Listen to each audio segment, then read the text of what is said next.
And welcome back to Mixed Media Live. This is another Tuesday evening, Tuesday night of some of your favorite topics, as always. And we're happy to be here just to chat and have fun and just chillax and have a live stream podcast, which is super cool. So before I continue, we should introduce ourselves as three hosts. My name is Irving Nestor. I'm a filmmaker and media entrepreneur. I own a company called Ariella based out of Mount Carmel, Pennsylvania. Hi, my name is Ben Costello. I'm a flute player and media composer.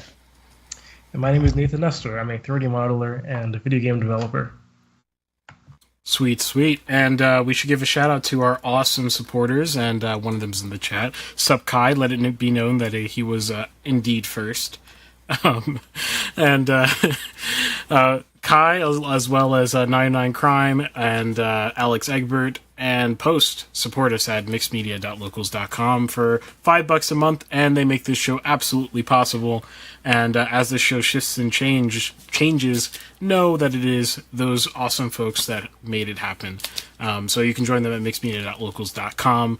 If you're on Rumble, there's a big salmon button that says join. Just click it, and you'll see all the perks and stuff on there.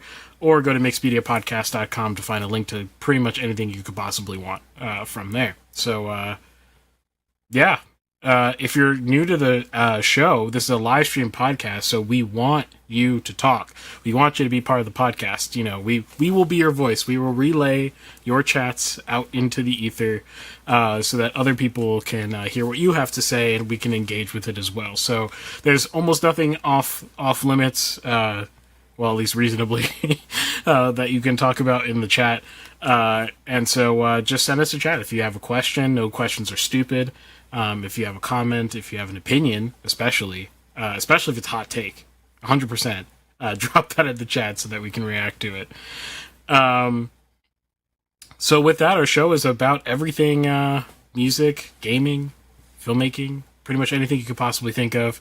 And we do this every week. So check out our awesome catalog for hundreds of segments of the most random, niche, broad, also everything you could possibly imagine about those three topics. You can check out our awesome and deep catalog by clicking our little channel tag and exploring.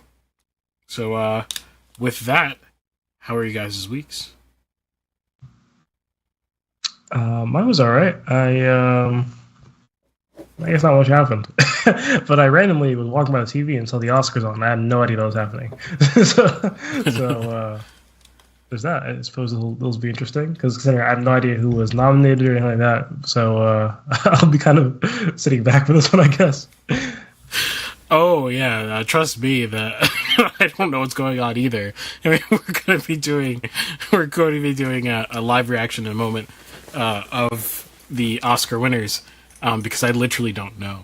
That's how utterly busy I've been. I saw some of it because my mom normally isn't interested in it.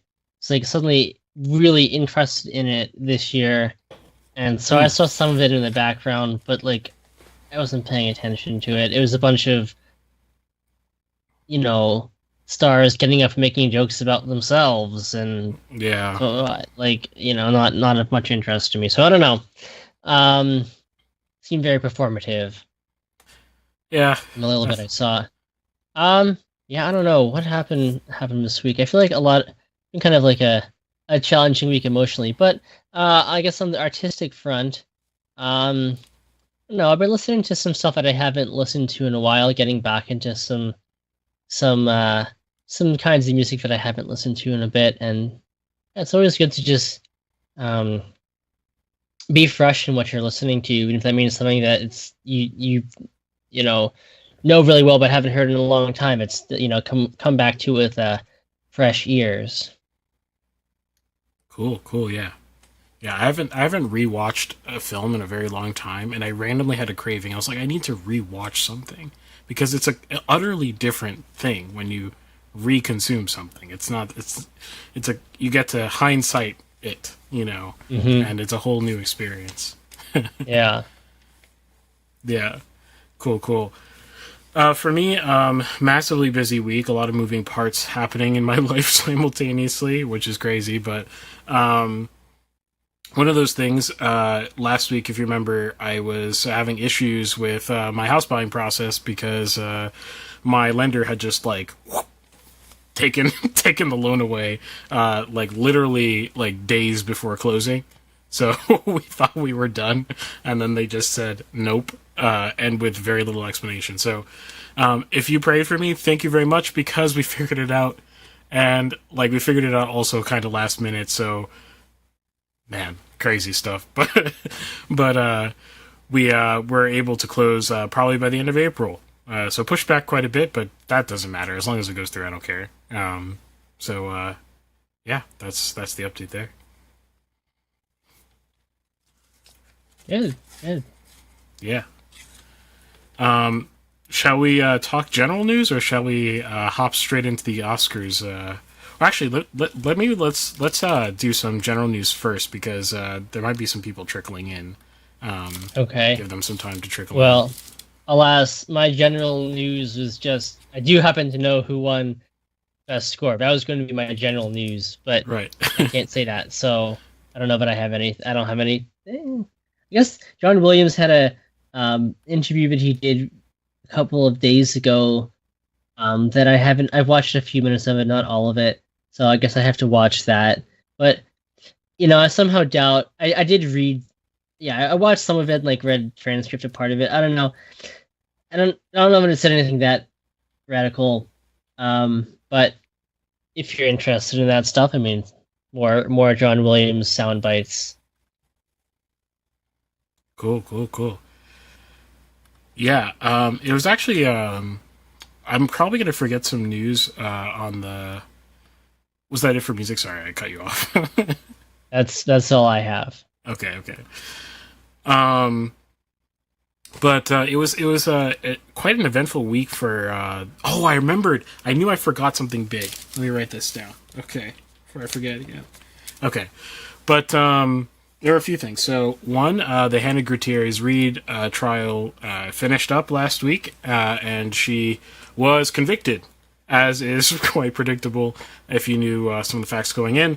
Although, I will say, a trial is very different, right? So, many things may have happened in the trial. I did not watch the trial, so I guess I don't have a surefire opinion, but I probably will watch the trial at some point. And if you're interested at all in me covering anything interesting that comes from both the Baldwin and Gutierrez-Reed trials, because the Baldwin one is still marching forward, yeah, let me know, and I might do like a follow-up from a courtroom perspective rather than the sort of just statements perspective that we had before. So that's interesting.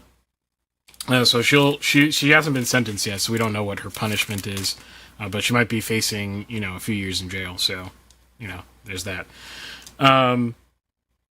Then what else here? So the other thing I was about to forget was this is not actually a film thing, but it's an entertainment industry thing that's just gone ballistic, which is P. Diddy is a crazy person. And if you don't know this, but P. Diddy, well, if you don't know who P. Diddy is, so let me backtrack up, because our audience may not know who P. Diddy is. He's a famous hip-hop producer from, like, the genesis of hip-hop, basically. Basically owns, like, all of music now, pretty much in its entirety. Everything you could possibly think of. He owns... what's his current record that he kind of personally manages? Interscope, that's what it is.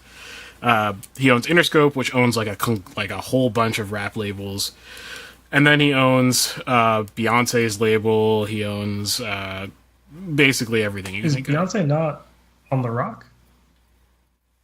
Oh, you're right. Rock Sorry, that's wrong. Who am I thinking of? Thinking of someone of similar stature, but he owns basically everybody. And he had some text leak out to the public that I have not read yet, so don't ask me. I just thought it was very interesting news in general. But he's basically a music industry clone of one notorious Jeffrey Epstein. So that's... What'd you say? Allegedly. Allegedly, don't sue me. Which is so insane, and I hope, I haven't done like a deep dive podcast in a very long time into industrial affairs, which I definitely want to do at some point in the future. I got tired of them, so I stopped doing them, but I'm now untired, so maybe I'll start doing them again. But it shouldn't be surprising if you understand how the industry works, entertainment in general, and the types of people who inhabit them. It's a systemic problem. It's not a one-off problem. Jeffrey Epstein. I don't know if YouTube doesn't. Do you like that name? Like, I don't know if I can say that name too many times, but he's not a singularity. It's a whole industrial problem. If in the film world, outside of the music world and the entrepreneurial Davos man type world,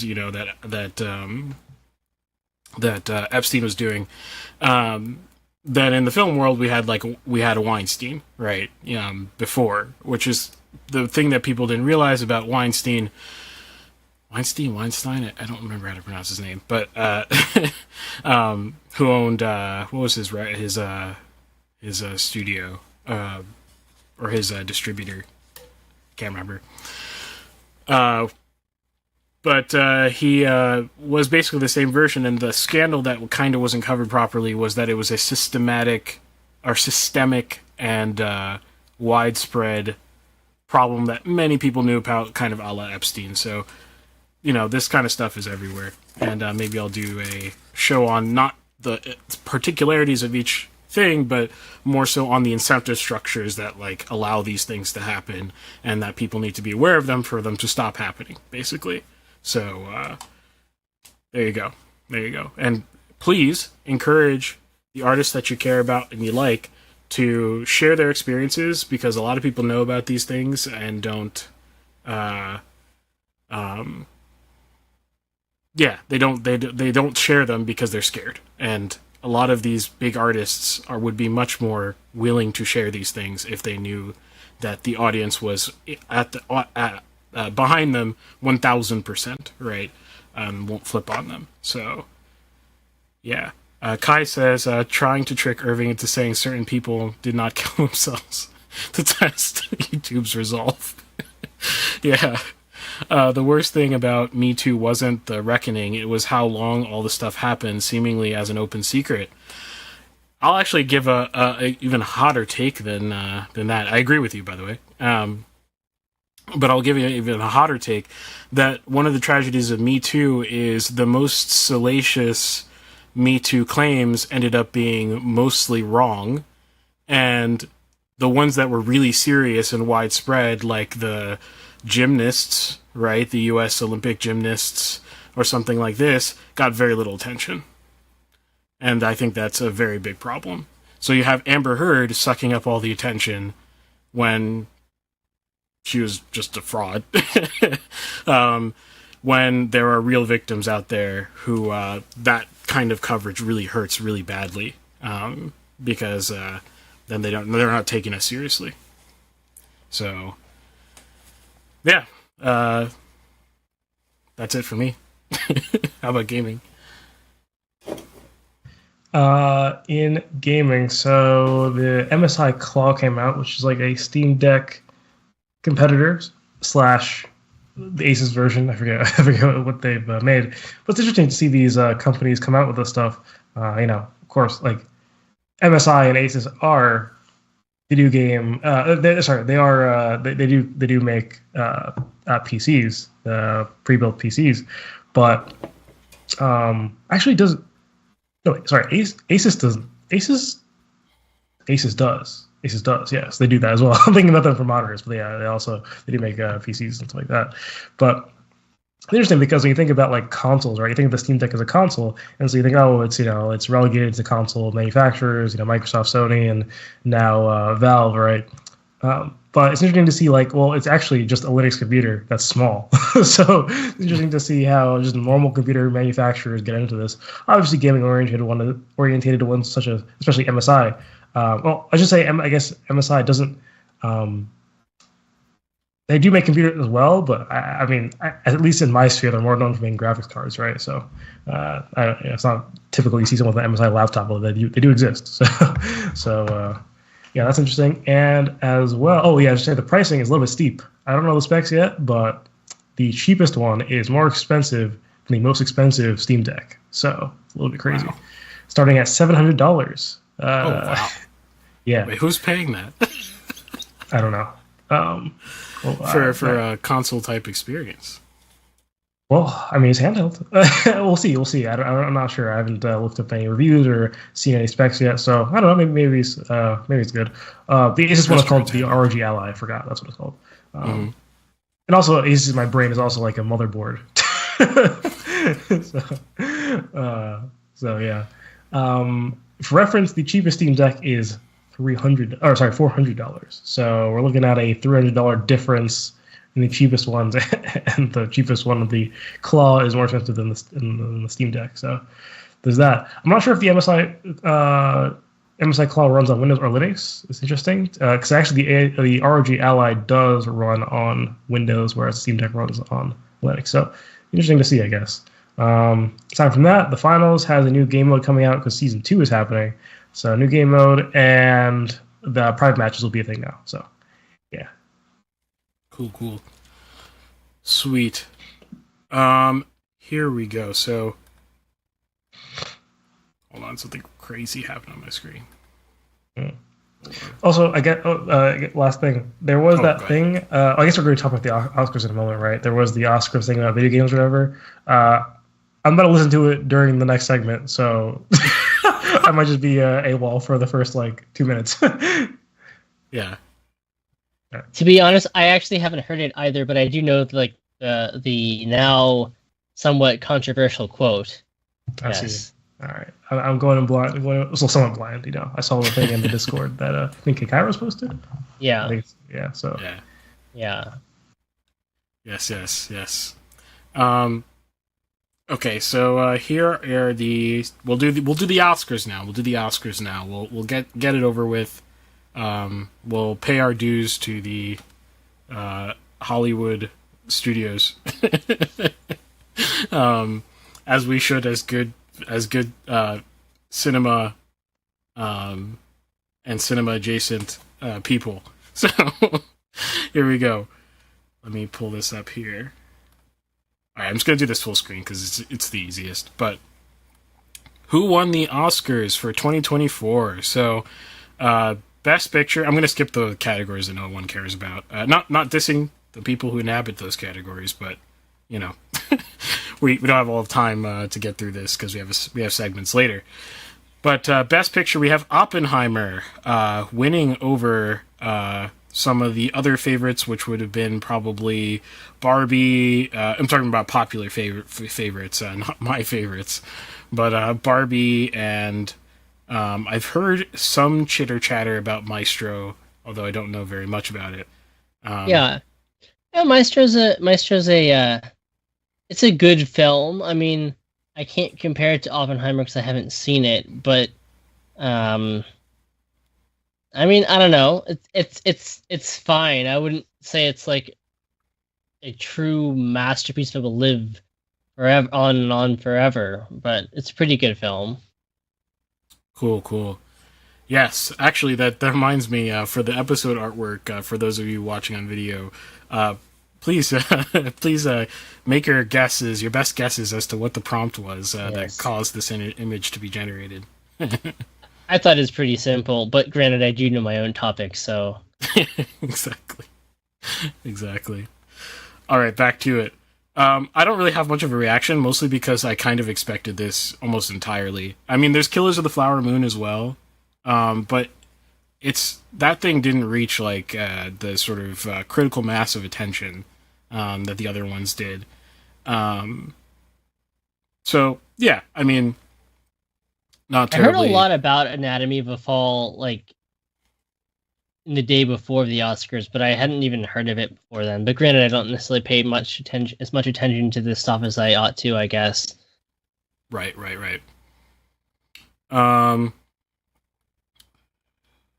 Let's see here. So, we've got Best Supporting Actress. Divine Joy Randolph in The Holdovers versus. Okay, we've got Emily Blunt in Oppenheimer. Yeah, these are interesting. Other. I don't know anything about The Holdovers. I don't know if you guys do. Nope. But but I'm gonna guess this was kind of obvious because I'm looking at these other ones and I'm like, I mean, not really terribly interesting. Okay, best animated short film. We're gonna skip that. Unfortunately, I love short films, but no one knows who you guys are. Best animated feature film. We've got The Boy and the Heron, which I have heard about quite a bit. I haven't seen it, but I have heard that come up in conversation many, many times. Over, let's see, Elemental, Nimona, Robot Dreams, Spider-Man Across the Spider-Verse. So, actually pretty good competition on this category. Interesting. Then we got Best Original Screenplay, which almost means nothing these days. We've got Anatomy of a Fall, which, okay. It's interesting because, let's see, let's go back to the Best Picture here.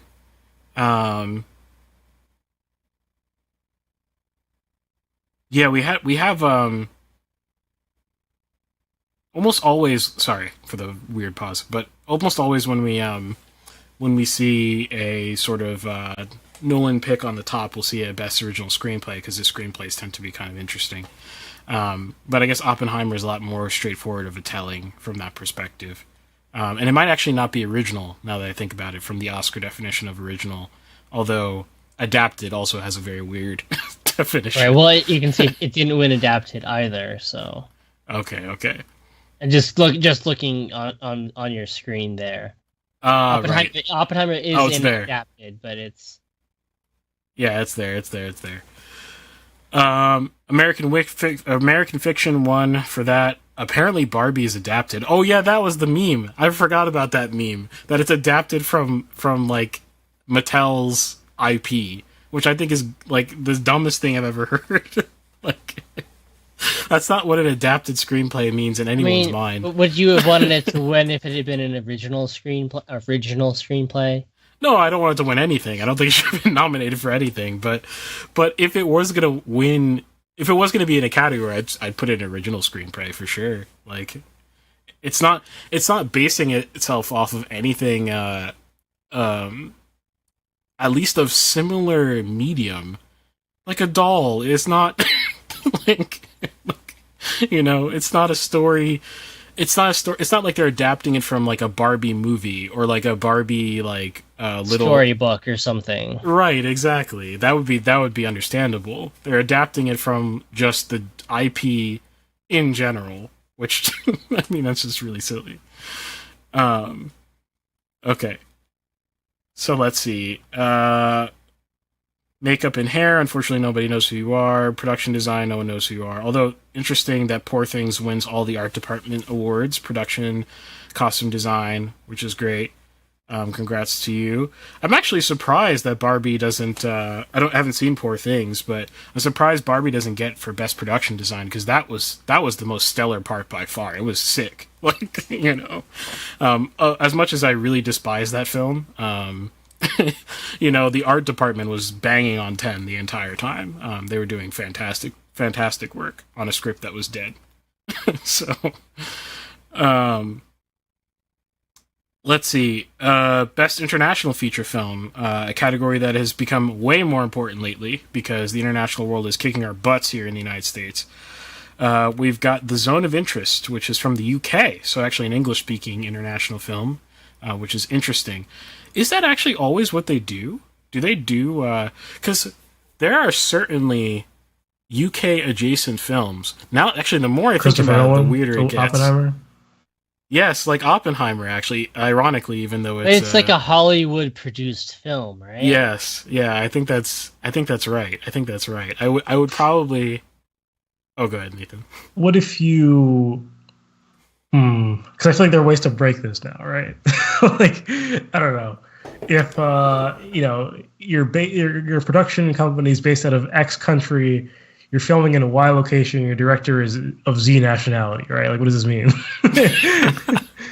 Yeah, there's probably some rules set somewhere that I'm unaware of as to what counts as international, but maybe it's like a percent of production takes place outside.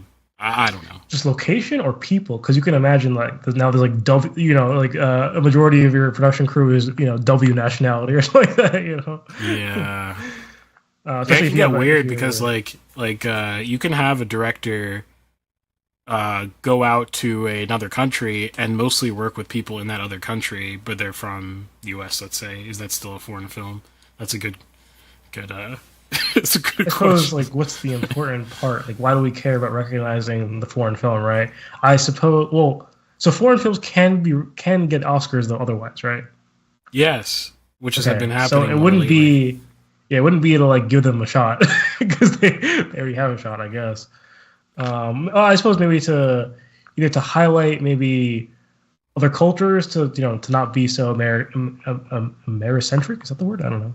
Well, yeah, like it's not like any of these films are doubled up. Like the films that are in the foreign or international film category were not also nominated in the like best picture category. So it's like if we're not gonna, we'll find some foreign films that like if we're not gonna include them elsewhere, so we can, yeah, film also exists other places. I see. Yeah. Yeah, it was for like I don't know. Yeah, I don't know. Yeah, you could get some gray scenarios for sure. Best supporting actor, we have Robert Downey Jr. in Oppenheimer. Okay, let's see what he was up against. We've got American Fiction, Robert De Niro in Killers of the Flower Moon, Ryan Gosling in Barbie, and Mark Ruffalo in Poor Things. I guess that's fine. I think he did pretty good in Oppenheimer, so I just don't know that he had. Okay, there's at the end. I guess he kind of makes up the crescendo of that film. So I suppose he had a lot of star moments, star moment like moments at the end of the film. Um, but okay, I can accept that. Oh, we have maybe my favorite film of the year, winning best VFX. My favorite film that was produced this year, not that I watched this year, but or was distributed this year rather, which was Godzilla -1, winning for best VFX. Now, were the VFX flawless? Definitely not, but like for the budget, absolutely impressive work out of Japan. So we got a foreign film win there. That's a foreign film. Interesting. Yep. But it was not nominated for best international. No, and for the record, it probably, in my estimation, I'd probably put Godzilla -1, above so many of these films. So, if it were me, highly recommended. Let's see. So we got best film editing. We've got Oppenheimer. That's probably the editing of Oppenheimer is quite good. Is very good. Is very good. It's something that stands out about that film. Best documentary short film, we're going to skip that. Best documentary feature, we've got 20 Days in Mariupol. I've never heard of that documentary, and it sounds like something I should check out. 100,000%. 100,000%. Let's see here. We've got best cinematography, Oppenheimer.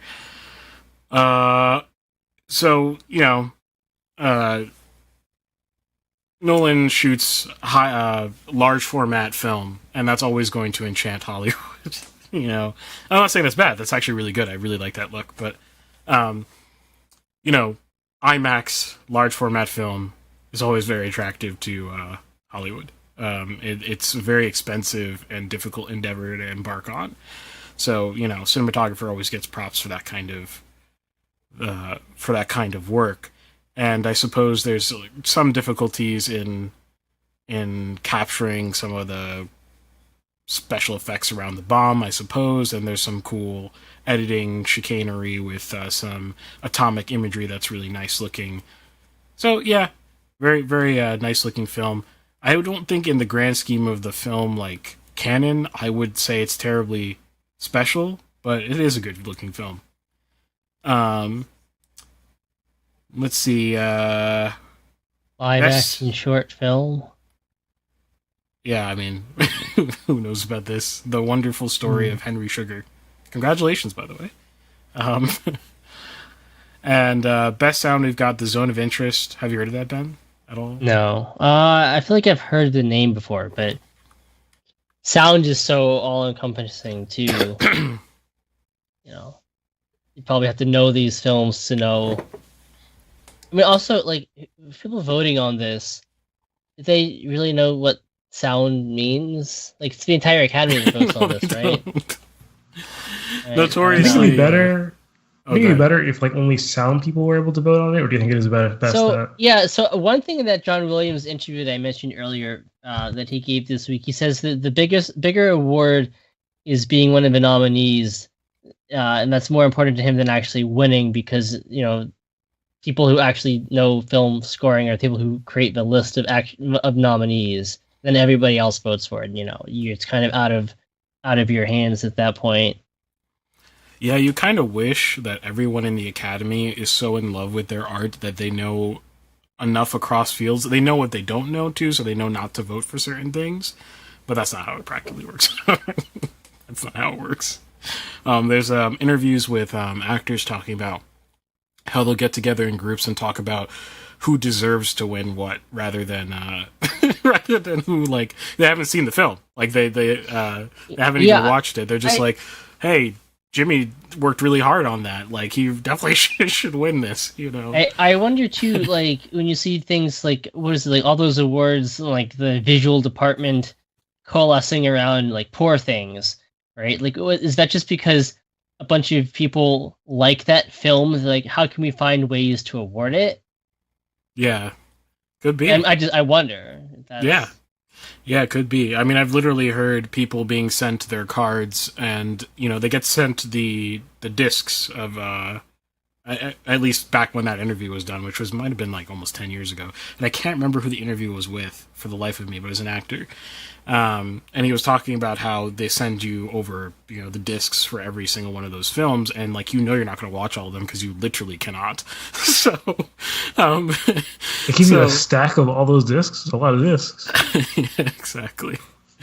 And you're supposed to just not vote for what you don't know about. That's if you don't know all the entries in a particular category, you're not really supposed to vote for it if you're being honest. But a lot of people will just kind of bubble down like a line for the same film as many times as it appears because that's who they think deserves to win an award, not necessarily about any particular reason. So, I mean, it happens. Let's keep it moving here. So we've got Best Original Score, which is Oppenheimer. Ben, reaction? Yeah. I don't know.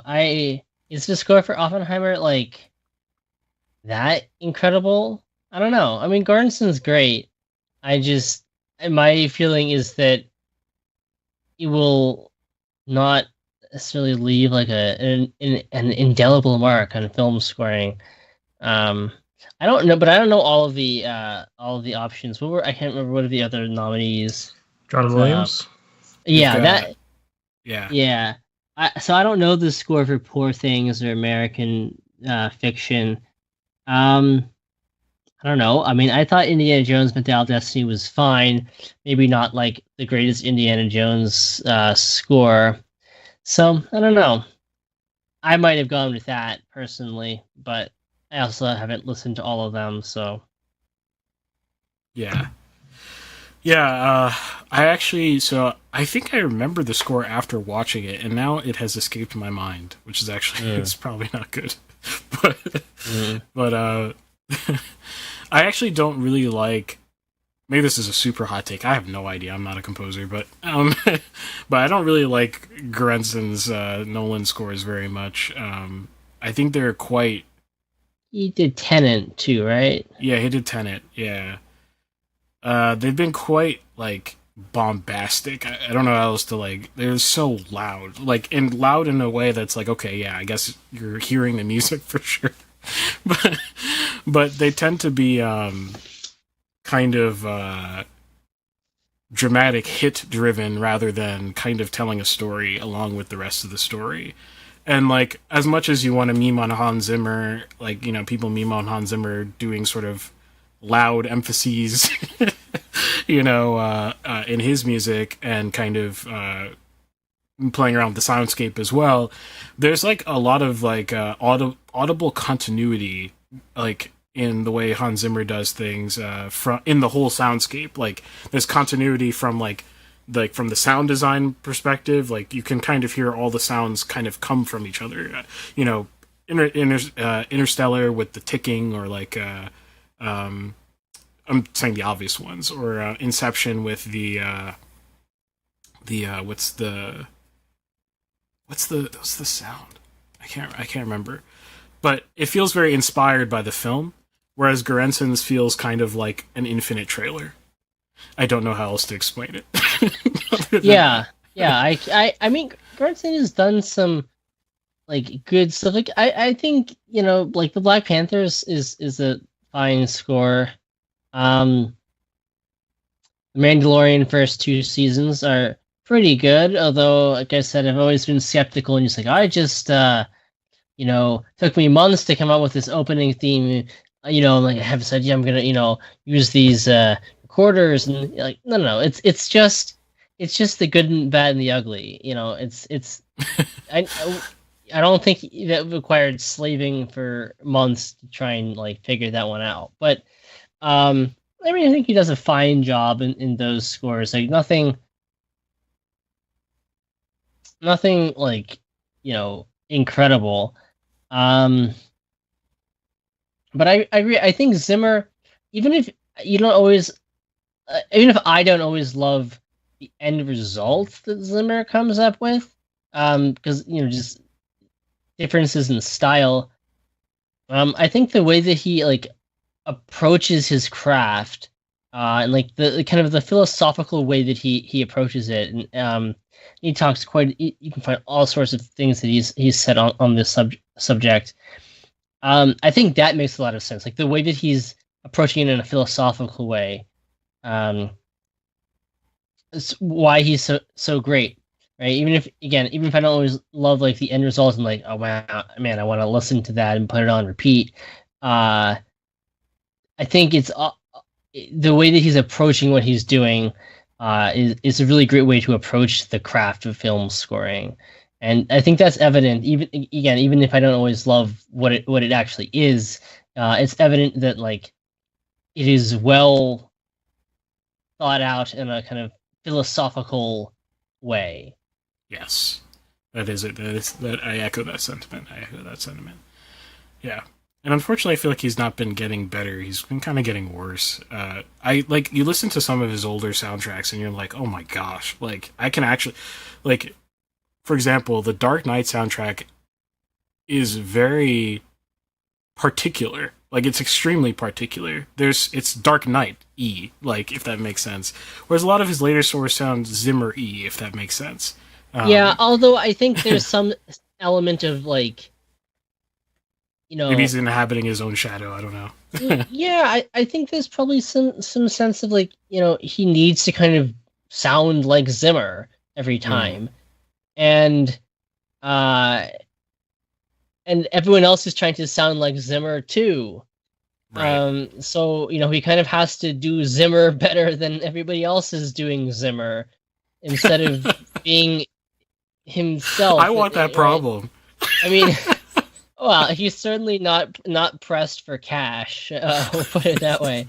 But I do think, yeah, that's probably a fair way of diagnosing what's you know, his way of composing now. He kind of has to like live up to himself, right? Instead of, I don't think he has as much. He probably would not say that he doesn't have as much creative freedom. I'm sure he would push back on that if I were to ask him that face to face. Right. But I feel like there probably is a sense in which he doesn't have the same kind of freedom to like break new ground for the industry that he once did. He has to kind of just replicate what he's already done. Yeah. Okay, off that subject. Let's finish this. So, we've got Best Original Song. Oh, wait. He had those video game comments, though. Oh, yes. Yes, so Goranson says, in his Oscar speech, he thanks his, I think, mother for giving him a drum machine or drum set and guitar instead of giving him video games. Well, I think it's like I think it's a fair, like, know yourself. Yeah.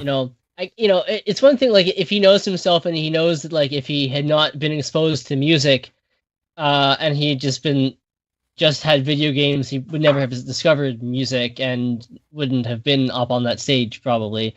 I mean, that seems like somewhat reasonable, but that I think the way that it's phrased probably sounds more like an attack on video games than it ought to, especially when there are so many composers who work, their living is in writing for video games, and a lot of them, were both musicians and liked video games, and that's how they got into scoring video games. Yeah.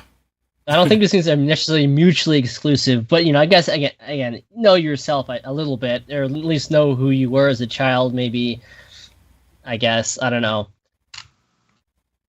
Yeah, are you offended, Nathan? No, that was a very underwhelming statement.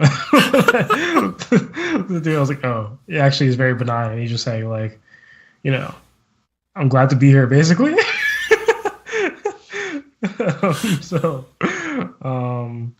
Yeah, no, I mean, yeah, it's like, I don't know, if you found your calling being a vet or something like that, because your parents gave you a dog, and you're like, I'm glad they didn't give me a drum machine, because I would have become a musician instead, or something like that. It's like understandable, like, okay. Yeah, so, yeah. I mean, if we're all being honest here, though, I think we can all admit that, particularly as a child, there is definitely a danger of, like, the addiction of gaming. Like, so, like, maybe he's making a comment about that as well. It was said so. It's hard to tell. It was said, like, when I listened to it, right? I listened to it once. Maybe I should give it a second go. I don't know. It was said such a, like, in like almost like what's the word for it? Like unimpactfully. Like, he didn't care about the words he was saying. It was just a small remark. It wasn't like it was like, guys, do not let your children play video games. It was like such a passing remark. I don't know that. I don't know. I don't think he meant anything strong by it. But I guess if he did, it's like, I don't know what you want to think about it. It's like, I suppose I don't know. I'm trying to make the take hotter, but it's not working. I don't think so. I think it's possible. Yes.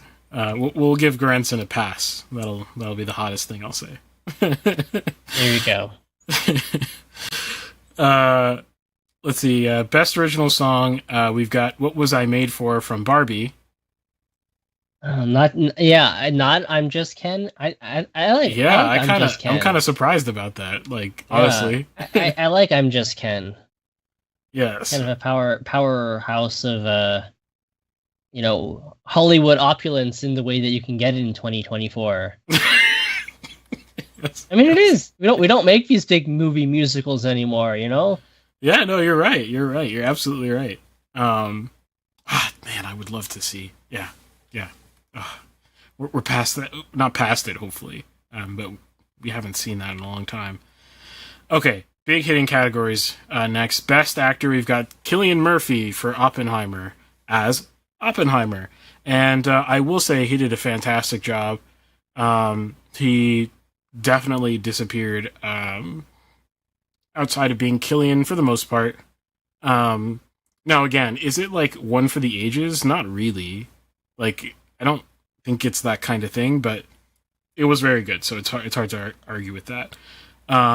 We've got Bradley Cooper from Maestro. How did Bradley Cooper do? Yeah, you can tell that, like, it's a subject that's really near to his heart. Like, he wrote, directed, produced, and acted as Leonard Bernstein.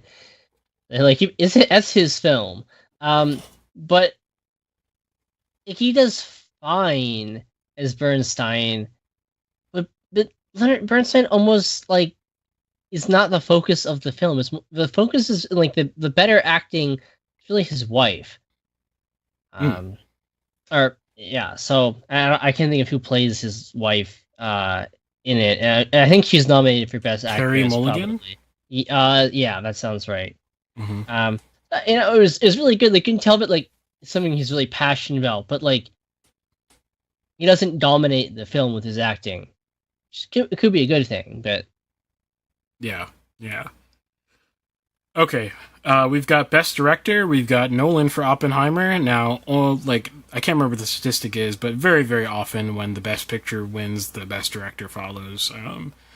There's other ways to correlate with it as well. If you look at the Directors Guild awards and stuff like this, if you want to, that's his first Oscar win, right? for Best Director, is that true? I think so. Yeah. That probably is the case. Yeah, that probably. Yeah, that make. Yeah. Huh. Huh. Who? Who is this? Nolan Oh, wait, first win, you said? What? for Best Director. Oh, interesting. Yeah. Yeah, that is super interesting. Actually, that would be this one.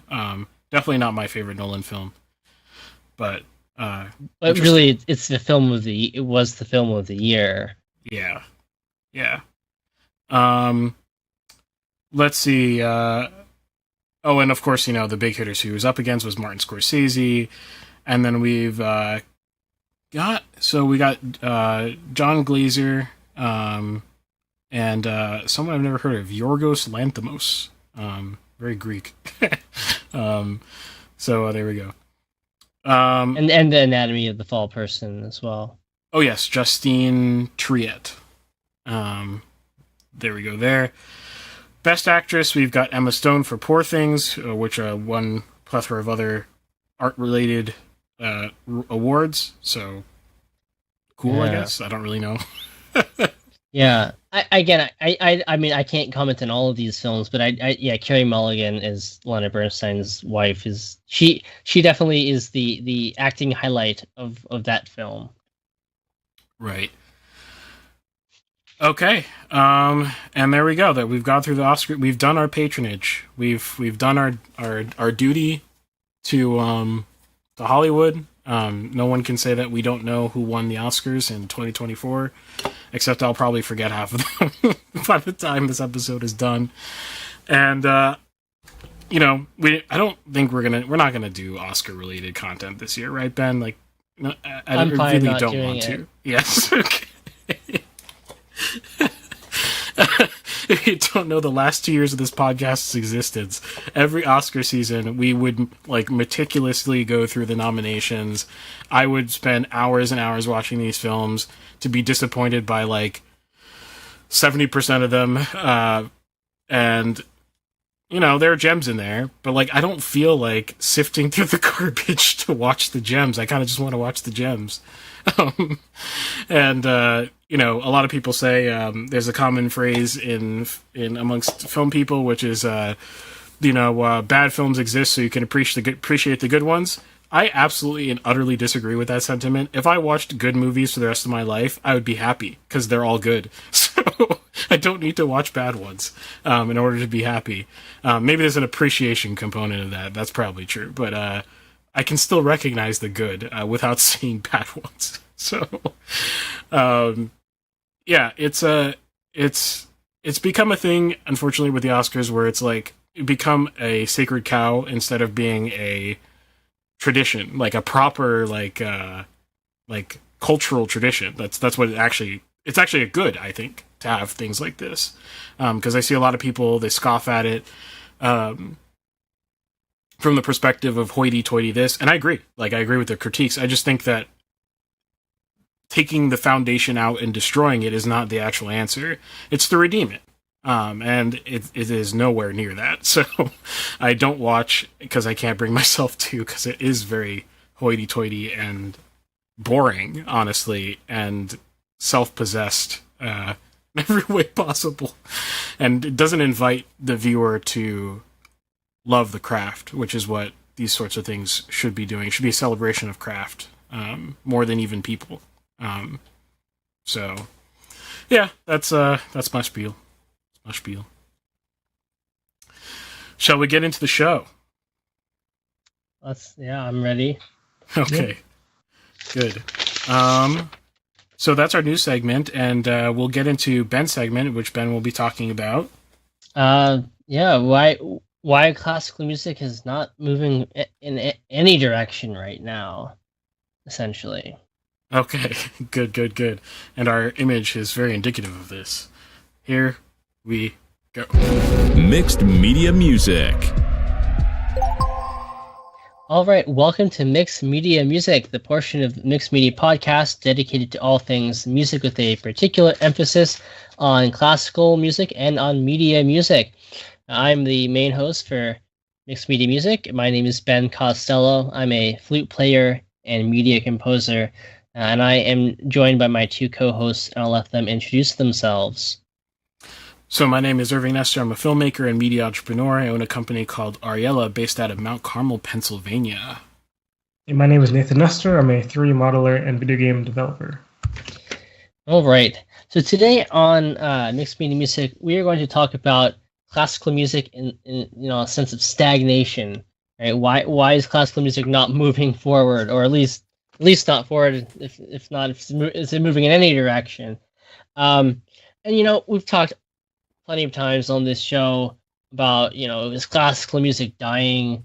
I know there's a really popular video that came out a couple of days ago on a really popular channel. I don't even remember exactly what it is. And it's something like, "Are We in Trouble?" or something like that about classical music. And I didn't watch it, and I didn't really feel like I needed to spend 21 minutes listening to someone tell me that classical music is in trouble, because, they probably weren't going to tell me anything new.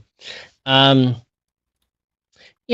I've been thinking about it from the perspective mostly of programming.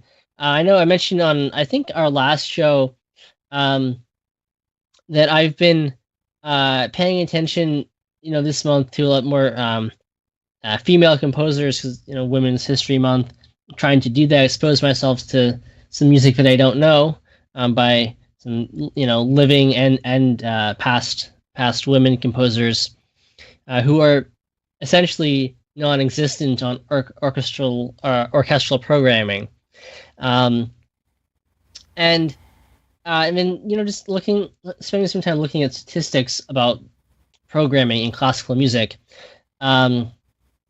So I don't have any I've only a few vague thoughts here that I'm just gonna kind of go through, and nothing terribly structured, but I want to think about, at least from my perspective, why is classical music in the place that it is.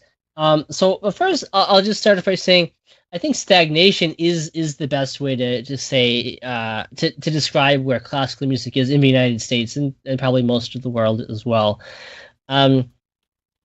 I don't think that classical music is dying per se.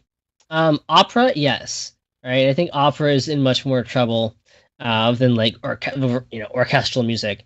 But I don't think that classical music is necessarily dying. But I don't think it's going anywhere at all. I think you can see that from the perspective of the audience, from the institutions which perform the repertoire. I think we see it from the side of composers as well. I don't, if it is dying, it is in an extremely slow death spiral with a gigantic radius, I guess. Very, very slow. And the only thing that's really eroding it is that probably, if it is true, and I don't know that it's true, but if it is in this extremely slow death spiral, it would probably be because the rate of people exiting the field due to death, exiting the field, as an audience member, is probably exceeded by the number of new listeners who are coming in to replace them. I don't know that is actually true or not, but if it is in a slow death spiral, that would probably be why. Um, so and it'd be very hard, like it's not as easy to calculate who listens to classical music and find a whether we've reached or exceeded replacement rate as it is for like a birth rate, right? Where it's much easier to compare how many people die and how many people are born in a year. Much harder to decide, who likes classical music. So I don't know that there really is a way to statistically capture that. So I don't really think that the classical music ecosystem is headed for a collapse imminently. But at very least, audiences are not growing. Ticket sales are down everywhere, right? Especially in the world of opera. But it's just not selling the way that it used to. Maybe it's enough to sustain itself, sort of, right? But it's not growing. So sorry, quick question because I don't know. What's the what's the reason for the opera versus other music sort of divide? Yeah, so I think we talked about this arguing with Reddit recently, like maybe a couple of weeks ago, where I talked about numbers in opera and why opera seems to be doing so much worse. And I think it's more that opera is an even larger investment of time to go see live, right? And consequently, it's also a larger investment of money. It has generally, a lot of barriers in the sense that, like, well, it may be somewhat comparable to like Broadway, but it doesn't have this instant appeal of Broadway, right? It's in another language. Generally, it's not in English. Nobody, comes up with new things in opera. They're literally new operas that are being written, but you're not going to find them in any important opera company. And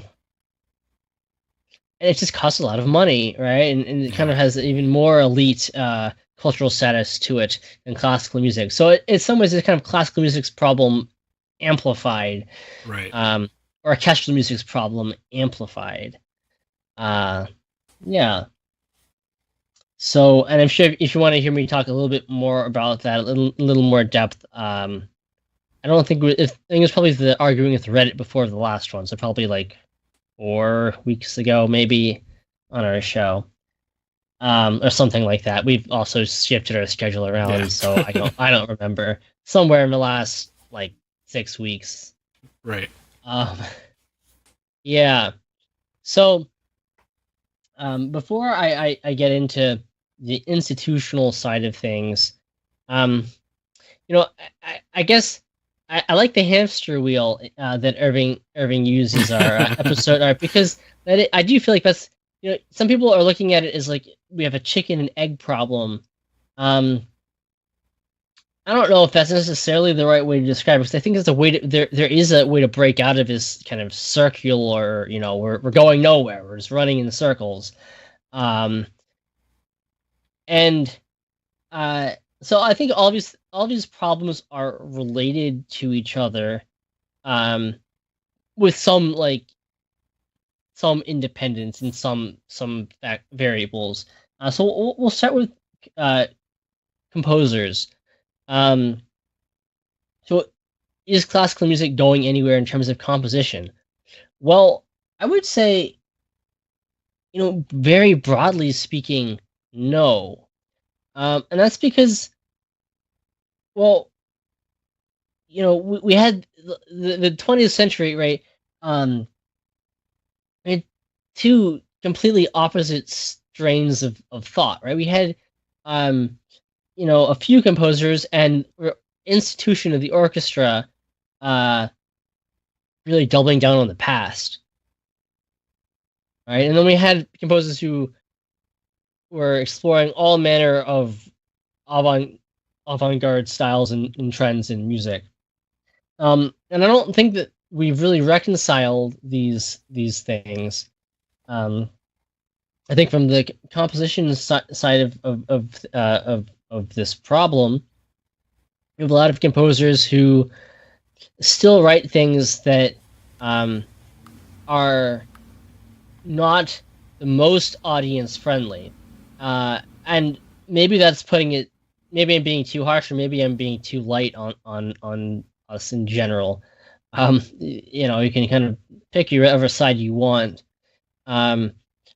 But I do think that there's a real issue in that there's not a lot of music that is being written, that new music that's being written, that is something that a very broad audience wants to hear, right? And on the composer side, I think that's because composers don't always want to write for a very broad audience. They're more interested in what they like, and which is, somewhat, we can defend that position, certainly. And then, on the other hand, even when we have composers who do try and write in a more accessible style, nobody wants to listen to them. Okay. And again, it's a really, kind of, all these things are intertwined, right? So we're kind of in this spiral, right? I guess we'll say, chicken and egg, right? Some of this is because orchestras are not going to program many of these new works, or champion them, even if they do program them. And some of it is because audiences aren't receptive to newer things, and it's partially they're not receptive to them because of how orchestras present them, right, and how often they present them. So I don't know where we're going on the composition side, right? We have a more traditional, somewhat conservative language that some people try and write in, but that's not very popular. Maybe a little bit more palatable to the average concertgoer, but nobody really cares. Right. And I don't know that, that's, to be fair, a lot of people who are composers, they understand this, and that is not the way that they're primarily making money. Most of them are not making money by being a composer and being commissioned to write this or that work. I mean, they'll be commissioned occasionally, but no, really the money is in media music, or it's in teaching at a school, and getting healthcare, and that's what you do. And yeah, you write some things, but that's you do that because that's what who you are, but that's not your primary occupation, right? And so you're not necessarily even going for or trying to get orchestras to program your works. There's a whole issue of like smaller ensembles too, but we'll kind of bracket that, leave that alone for now. So I don't know. I feel like the musical scene is kind of fractured compositionally. That we still have things that are too avant-garde for a lot of people, but also not it can be too avant-garde because people aren't even prepared to listen to things that otherwise they might accept if they had someone championing that kind of music. I think a lot more can be said about compositional style and how fractured that is, but that's a longer lecture. So then I'd say we have an issue with the way we present classical music to people. And by we, I mean like the institutions of music, right? And be that the university, the conservatory, these orchestras, opera companies. I don't think we do a good job. And now, how like what does that look like? I've kind of talked about this many times over the years on this podcast, but to be kind of blunt about it, if you want to, like there are lots of stereotypes about classical music and about who listens to classical music and what they think about classical music. if you want, like, I didn't believe that a lot of this existed. Really, like I know all these stereotypes and all these tropes.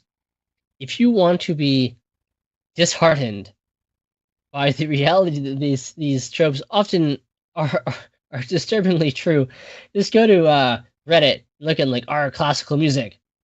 It is kind of a cesspool of all the worst sorts of things about classical music. As Reddit is compared about to most classical. things. It's a bad cesspool of everything. Yeah. I unfortunately got to discover this in depth as part of this podcast. We have a lot of people who are kind of elitist about the music that they listen to. A lot of people who are resistant to listening to anything other than like the 10 great composers. I put this, in quotations. There are a lot more than 10 great composers out there. There are lots of people who, is kind of a very gatekeepery, right? And we're often encouraged to do this by the institutions of that safeguard classical music. Right? You need to know all this stuff about music in order to appreciate it. Right? And therefore, if you do not have this knowledge about the great geniuses of classical music, you'll never understand. You need us to teach you, to tell you how to listen to it and tell you what it's about, because you can't understand it on your own. There's plenty of that out there. So, the way we present it as though this is not my comparison. I can't remember where I heard this from, but this this sense of maybe Richard Taruskin said this. I could be wrong, but there's a sense in which classical music and the orchestra it's become a museum of culture, right? But even more than a museum, right? I have never felt when I walked into a museum that I need to know a lot about Vermeer to look at a Vermeer painting. Right? It's kind of the point of going to a museum, right? Is to learn, partly. Sure, and obviously, if I know a little bit about him, right, and his technique, that's helpful. But I've never gotten the sense that I walked into an art museum that I need to attend a lecture on Vermeer before I see a Vermeer, right? I can just kind of go and appreciate it. So yes, I think classical music we've become the orchestra has become a museum of culture, but a museum it doesn't change, right? If you're gonna look at an art museum, right? The National Gallery is different than the Metropolitan Gallery of Art. They have different works, and they are rotating their works, and they're acquiring new works. Mm-hmm. Right? No art museum is the same day to day, and it's not the same as the next art museum down the road. Right.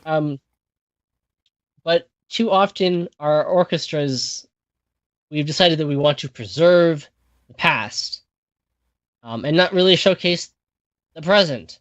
And specifically, we're going to curate a very particular part of the past, and then make it so that you need to read these program notes in order to, or you need to attend the pre-concert talk. You need to have us explain, right? I love the word that gets used a lot, and by love I mean hate.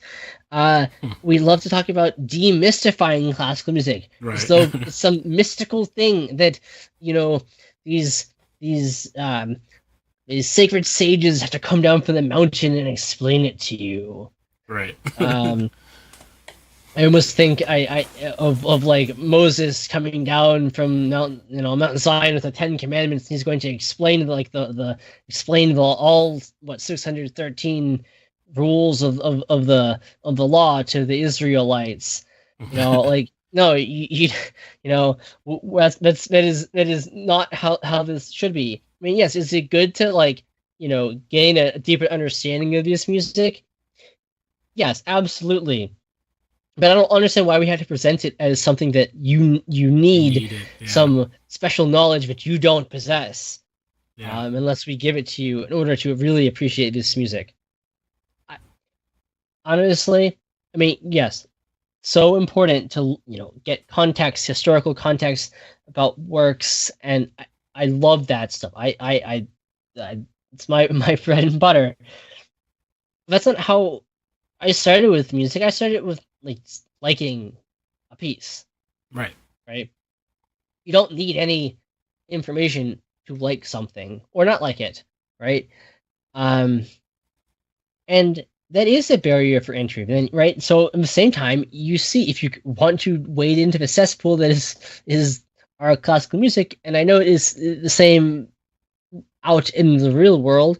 If you wish to wade into this I just use that image of wading into. If you wish to enter into the world of classical music, it's more overwhelming than it needs to be. It's already overwhelming enough that classical music as an entity is like 1,000 years worth of music, a lot of music, right?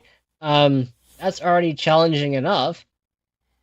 We make it more challenging where you need to know these, the X, Y, and Z about composers 1, 2, and 3, and works beta, alpha, and tau. I don't know, whatever. Now And that you you need- say that, I feel like the way people want to interact with different art pieces that way is like it's culturally like you build a culture to do that for you. Like if I think of the way that most people will learn something about a film, it's from their excited friend, if that makes sense, which is going to be a lot more like transferable than a pamphlet. You know?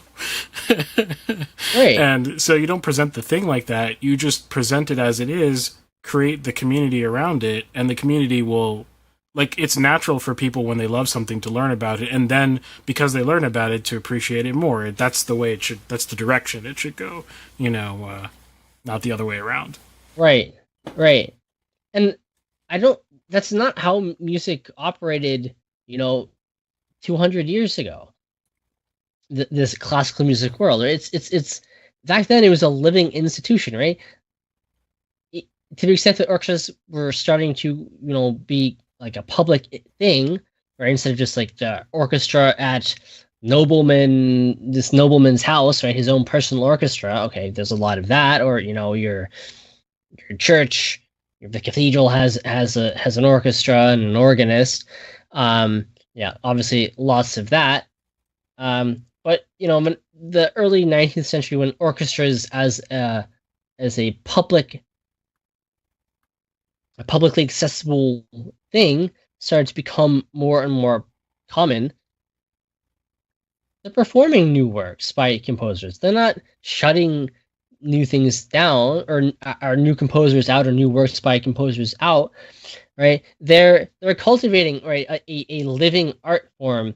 And it's not like I'm sure, right, someone was like, as you're saying, like this kind of organic thing, like, wow, like Beethoven's new symphony, really cool. Like I want to, hear Beethoven at the next concert that he's performing in, right? And you share that with your friends. And yeah, I mean, okay, the more aristocratic audiences who like had musical training probably had stronger sense of form than the average listener now does.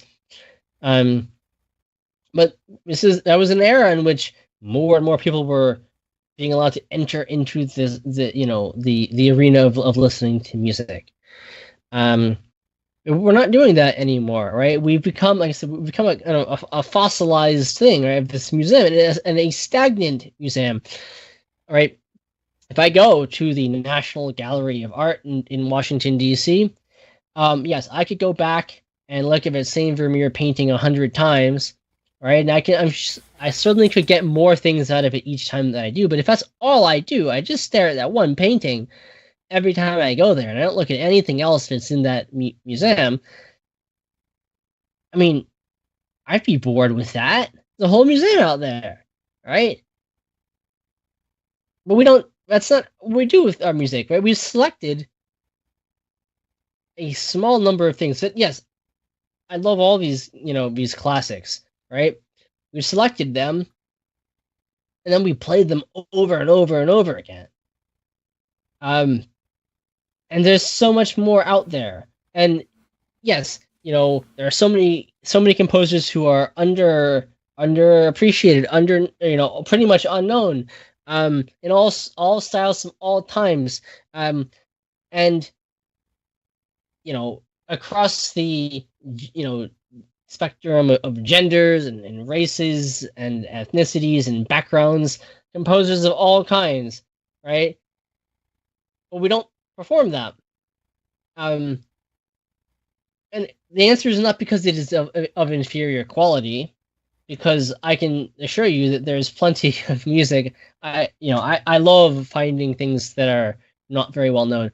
I can assure you that there is tons of music of fantastic quality that is not regularly programmed or programmed at all, by composers of all colors and stripes and whatever you want to, whatever class you want to give. There's great music out there. But again, we're not programming it. So we've made it such that, like, you go to the museum, but you're only seeing the same few things over and over again. And yes, we do need to see these things, right? But, like, for instance, if I just want to stare at one painting by Vermeer all day at the National Gallery, or keep coming back day after day and staring at it, yeah, I'll keep getting things out of it. But perhaps if I went and looked at Rembrandt down the hallway occasionally, it might give me some more insight, right? Seeing something different will allow me to come back to the Vermeer with fresher eyes and find new things in it. I think that's really important, right? To have that freshness, right? Listen to new things. Take a break from old things and come back to them, right? It's like what I was saying earlier. It's kind of something I've been doing with my own listening in music. The more you know, the more you can appreciate things that you have known for a long time. I find, at least. But we don't like doing that. And why? Why do orchestras? Why have they kind of just decided to program the same 10 things, 10 composers over and over again? And if you look at statistics, it really is. It's pretty much 6 male composers who take up the vast majority of what is programmed. And there isn't even that much variety in which ones of their works are performed. So why is that, right? The standard excuse is that, well, our audiences only want these things, and we need the ticket sales. So if we play anything else, they're not going to come. I think this is a pretty false way to, talk ourselves into being in this chicken and egg situation. I don't think this is actually accurate. Ticket sales, as I pointed out, have not been doing well. So one, why not try something new and see if that helps, right? Almost, I don't really know what the incentive for not trying something new is, right? It's like we're kind of in an old model that's clearly not succeeding very well, but we'll just stick with it because maybe something worse could possibly happen if we try something new. I think that's a recipe for a very best stagnation. It reminds me a little bit, of Irving's perpetual lamentation of the state of movie theaters. Right. Exactly. Well, we know it'll bring us a declining but predictable amount of income now, so we'll just do what we've always done. Right. It's the same thing. Yeah. So I don't see the incentive for not at least trying something new. But nobody does that. And also, orchestras, I don't think, recognize how much they are arbiters of musical taste. Right? They have enormous cultural power. If the orchestra keeps performing the same composer, and their programming is always telling you how this composer is one of the greatest geniuses of all time, and this particular work by him is, this transcendent, sublime thing that nothing else has ever exceeded in its majesty, which is how these things are often presented, verbally and in writing, in your program notes and in the advertising. And you've been told this, and you get to keep coming back to the orchestra and hearing it every year, and you've heard this for 40 years. Of course, you think it's a great piece because everybody is telling you that. All right, I'm not saying you can't. Nobody thinks to themselves, Right. but the institutions that we trust to, curate these things keep telling us this. Of course, we're more likely than not going to think that. And then when they go to try and program something else, well, of course, we're going to be skeptical. Well, maybe it's not Mozart, so maybe I won't buy a ticket because it's some composer. It's I don't know, some composer who's living right now. Right. Right? And orchestras, they like to, right now, the big thing is kind of paying lip service to this stuff. They'll say, well, we're programming some pieces by new composers. Sure, they might throw out a token piece or two on their schedule, but the way that orchestra programming generally works, you have like the standard is you have an overture, you have kind of a medium weight piece, often a concerto, and then you have an intermission, and then you have the big piece, right? And you're there either for an important soloist as a concerto, or you're there for the big piece. It's very easy. We say, well, we like our new composers. We'll allow this 5-minute work to be on the program first by some living composer. We give it no billing anywhere. I mean, we'll write a sentence or two about it in our program notes, but that's we don't even highlight it on our advertising, right? We highlighted the fact we're going to play Richard Strauss's Death and Transfiguration, great piece, but that's our main. That's our second half piece, right? Death and Transfiguration by Richard Strauss from I think 1898 or something like that.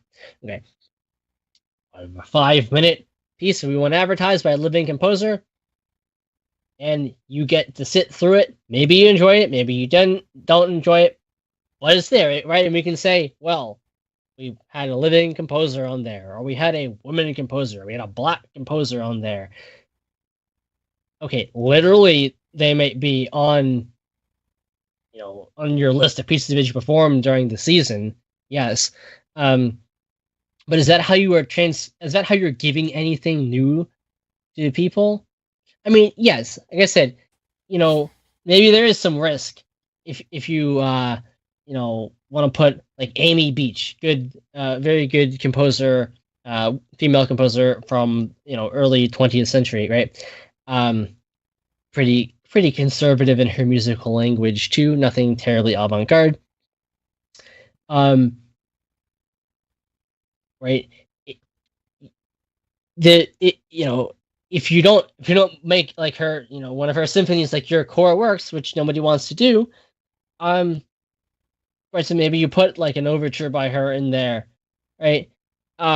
Has that affected anybody? No. So of course, like I said, of course it's kind of circular, right? That the audience then, they're still being told that the Death and Transfiguration in the second half, that's why they're there, and that's what they want to listen to next time, because you haven't advertised, Amy Beach or Luis Ferenc, right, as a composer worthy of being top billing, right?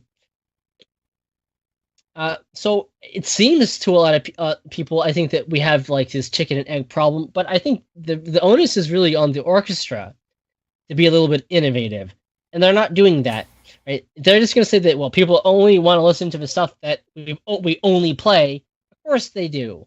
All right, do something daring.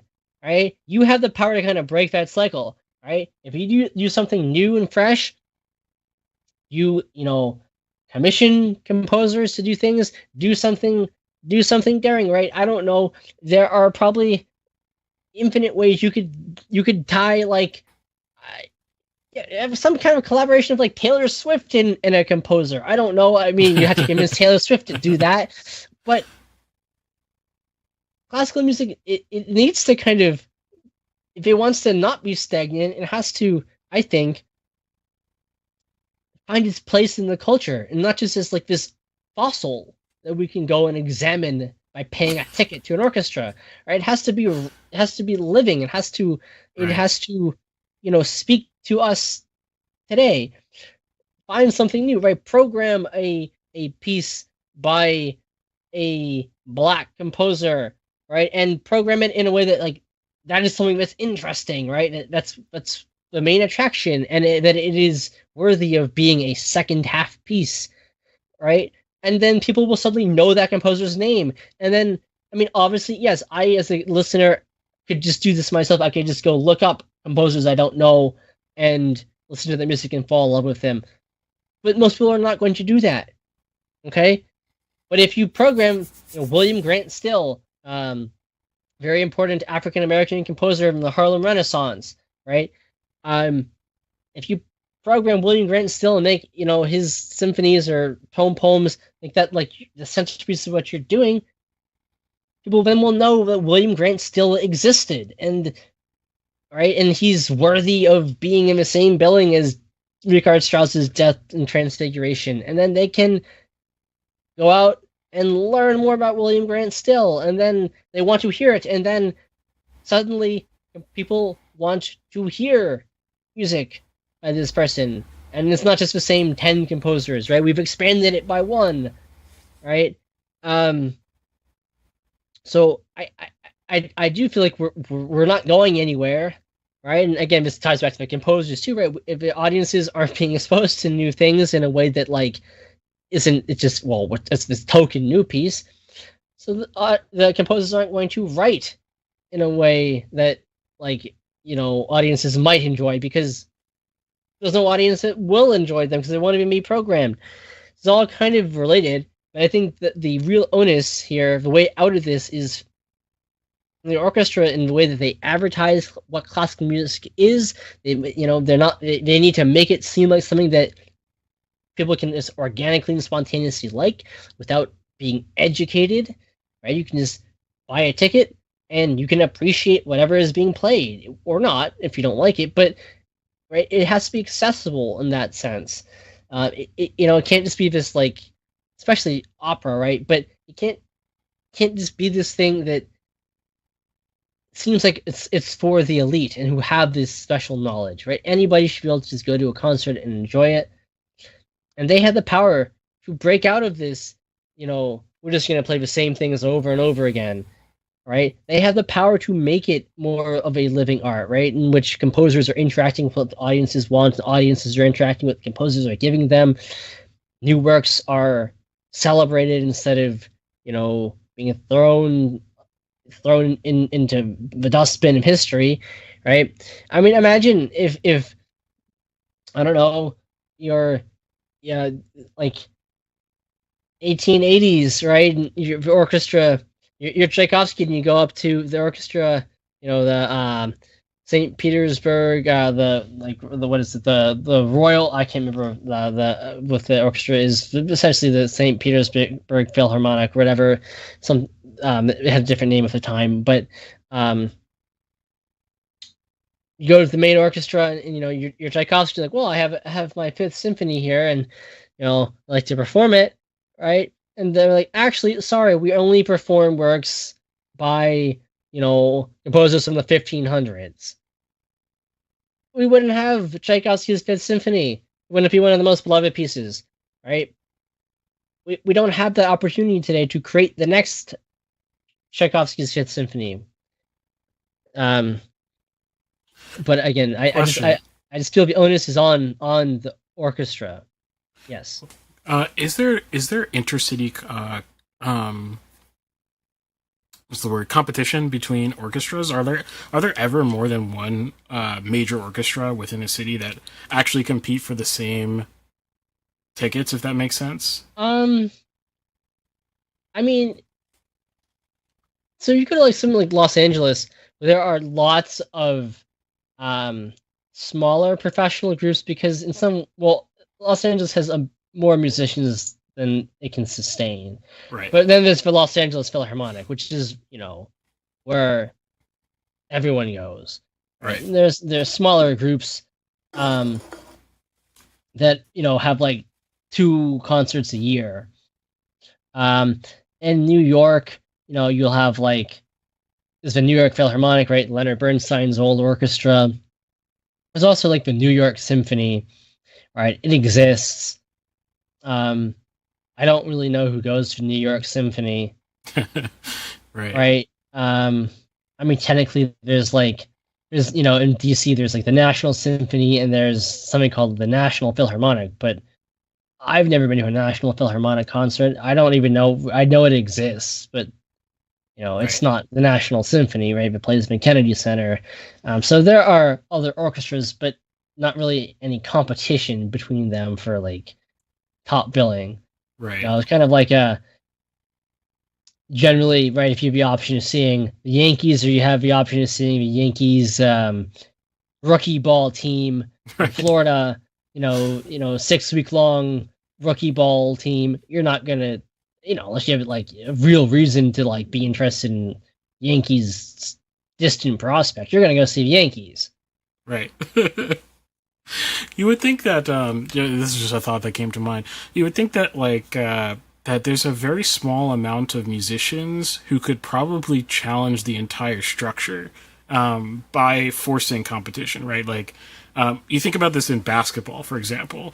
I don't know if I've made this analogy on the show before, but if you took the top 10 basketball players and they decided to leave the league and like create their own league, it doesn't matter how small that thing is. Like it will be a competing force, What was the context? You said this I feel like you said this last week. I don't remember what the context was. I did hear that. I couldn't remember if I heard this in the podcast or outside of it, but I guess I heard it in the podcast.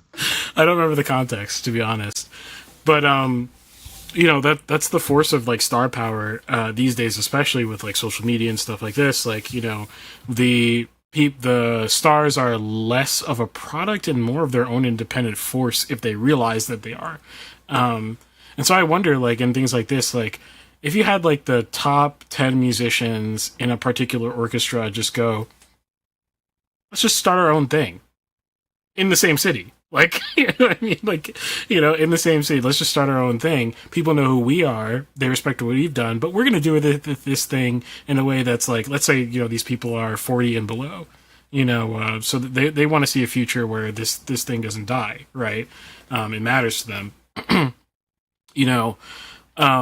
And they get together and they just go, yeah, I'm out of here and I'm going to start my own thing. That would be potentially world shifting, at least one city at a time, you would think.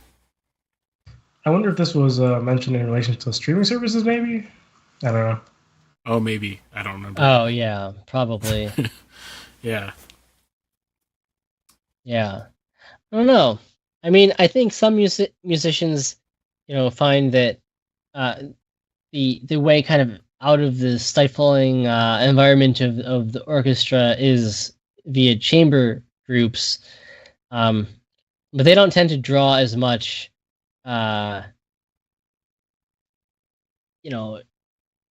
interest from most people. And also, like, I love chamber music as well, but the orchestra is great too. Right? It's good to have a lot of people producing a lot of varied sounds, which that's kind of the challenge, right? Can you have that? I don't know. Do we need like a more flexible model for our ensembles where we can like play large scale things, but also do a lot of innovative stuff with smaller groups, and find ways to also like allow people to earn a living through that? I think maybe that's the challenge. Yeah. There's a few chats. So Kai says, don't take this one the wrong way, but sorry, don't take this the wrong way, but it'll reach a certain corner of Twitter. One person will have made some comment about representation. Suddenly, boom, woke canceled. And then he says after that, by that I mean it would be canceled for being woke. Okay. I think what he's. I think I understand what he's trying to say. Yeah.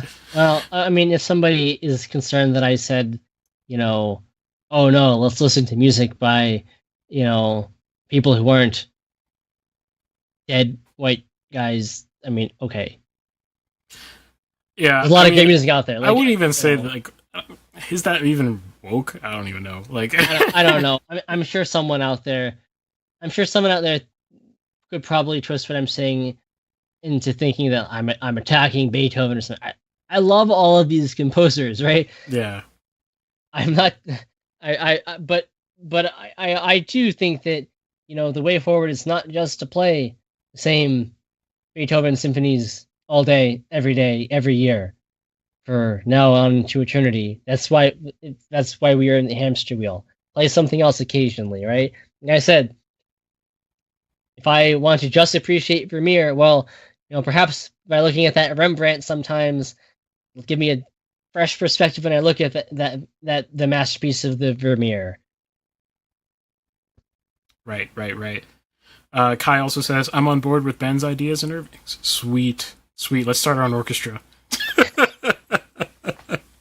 Well, we should go back and listen to that episode where we talked about the economics of the the theater that has its own orchestra. Do something innovative like that. Yeah. That would be fantastic. Oh, working on it. Yeah, that's good. Yeah, I mean, it's scary from the film perspective because everything you're saying just feels like film in 20 years, and I really don't want to feel that way, but because I've already seen on Reddit, even young people on Reddit are saying that all good stories have been told, and you just need to watch these 50 films, and that's all that we could possibly need. And I'm like, no, I am not the one to denigrate. Like you said, exactly the same thing you said about you love Beethoven. I love old stuff very much. That's not going to go away. Yeah, but there's so much to learn. I love I've talked lots about going back and always listening to and watching films Korngold scored in the 1930s. Great stuff. Yeah, learn a lot from it. You're not hating on the old by wanting really what you really want. I mean, I view a lot of things in light of cultural tradition, right? But what happens in what tradition is good for, what culture is good for, is representing you the same good stuff in a sense, same in a loose sense, but let's say film as a whole to you again in your new context that is respectful of what came before, right? That's all. You need that. When I say you need that, I mean literally society will collapse if you don't make new art. That is my contention. So you need it. You absolutely need it. It's not a choice, So I agree with you wholeheartedly. Yeah. Well, that's all the thoughts I have. So I don't know. Let me know what you think. You think that I'm completely wrong? My analysis of things. Like what I have to say? I don't know. Leave a comment here on our live show. Leave a comment on our Discord, right? I don't know if we mentioned that earlier, but you can join our Discord and talk about this stuff or anything you want related to art all the time. Yep, for sure. Sweet. Yeah, that was good. And if you have any suggestions too, if you're a musician yourself and you want to I don't know, organize, talk with Ben or whatever, that's a good reason to join the Discord as well. 100%. Yeah. All right, shall we go? Oh, go ahead. I was gonna say that's all. I'm ready to do arguing with Reddit. So. Okay, cool. All right, here we go. Mixed Media Gaming. Welcome to Mixed Media Gaming. Today is my Arguing with Reddit segment where I take a look at some Reddit takes, some hot takes, give them my first impression. These takes have been chosen by my co-hosts, and yeah, it's a good time. So before we get into it, let's introduce ourselves. So my name is Nathan Nestor. I'm a 3D modeler and video game developer. And my name is Irving Nestor. I'm a filmmaker and media entrepreneur. I own a company called Ariella based out of Mount Carmel, Pennsylvania. Hi, my name is Ben Costello. I'm a flute player and media composer. Yeah, and before we continue, if you're watching live, well, I guess you're not watching live. That's well, okay. So anyway, we split these. I don't know what's going on with that. We split these podcasts into two segments now. And so if you just joined in for this segment, might be a little confused, but 99 Crime said, great segment. It's not my segment he's talking about. I just started. He's talking about Ben's last segment that he just ended. So. Oh, thank you. Thank you. But yeah, let's begin. The first take. All right, so this one's from you, Nathan, if you want to go for it. I don't even remember what I did. Let me open it. Right, so... You know what? I read this. So, okay, this is from r/gaming. And the title says DAE, right, at the first part. I didn't know what that meant until just now. I think I realized it means, does anyone else? That makes sense now in context. Oh, okay. So does anyone else casually walk in? I didn't know what that meant either. Yeah. Does anyone else casually walk in video games to make them more immersive? And the person goes on a thing about how in video games people often, hold shift or your controller button of choice in order to sprint when moving around in video games, which feels unimmersive because in real life people don't sprint to every destination because that would get quite tiring very fast, right? So he walks to various destinations. My first thought is like, wow, that's really tiring, but I do that too sometimes. Like sometimes I'm like, man, this feels weird. It's very weird to run right now. I'll just walk. Yeah, I feel like I saw something recently. I don't remember. Was it on our Discord or somewhere? So it's like, how often? Maybe it was on somewhere else on social media. It's like, how often? When is the last time I needed to jump in real life to get where I'm going? That's actually true. When have I jumped last? That's a good question. In video games, it is a thing you do every other moment, basically. It's kind of funny. Yeah, so I mean, there's a sort of what do you call it? A dissonance between the abilities of a character in a video game and the abilities of a real human, right? And that is the people in video games. They seem to have like the energy of like, I don't know, man, like something not human. This is the only thing, They can jump, they can sprint, whatever. And even games that have like energy bars or whatever, that only let you sprint for a limited time or jump a limited amount of times. It's like those bars come back, they regenerate very fast. You sprint for 10 seconds. For some reason, you only sprint for 10 seconds. Then you stop, give it like 3 seconds, and you're back at it. So. Yeah, in real life, sprinting it's more of a long term. Like definitely the cooldown period is a lot longer of a tail. It doesn't really feel good to do if you don't need to do it. So it's typically avoided. So of course, it's a kind of a challenge in video games, right? Because okay, what do you do? Okay, you say the player can't run anymore for more immersive experience.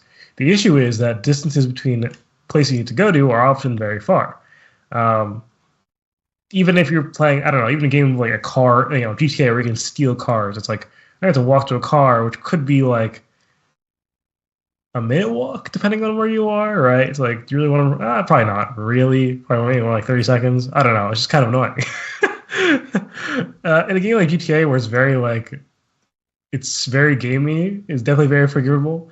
But like, I remember when I played Tomb Raider, there are certain sections where you're actually locked to walking, which I think made some sense.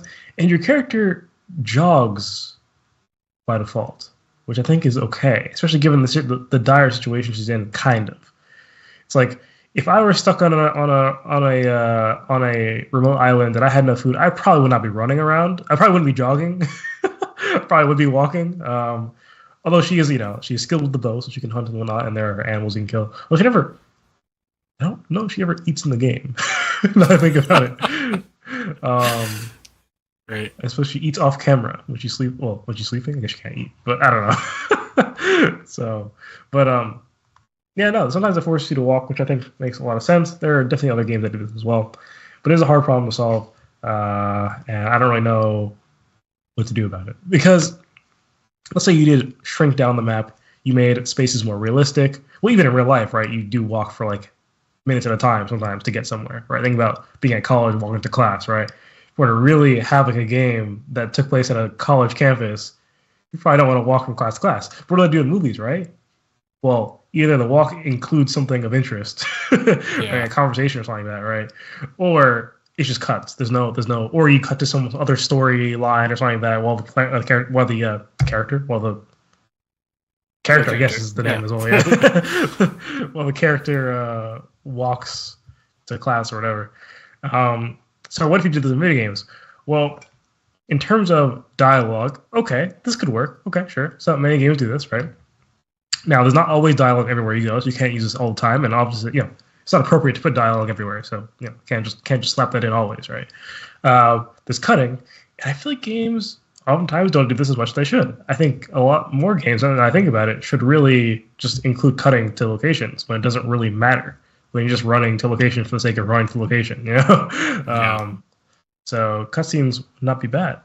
Although I do remember when I played LA Noire, and this is not specific to LA Noire, I did this in many games. I do this in many games that have waypoints that you can go to.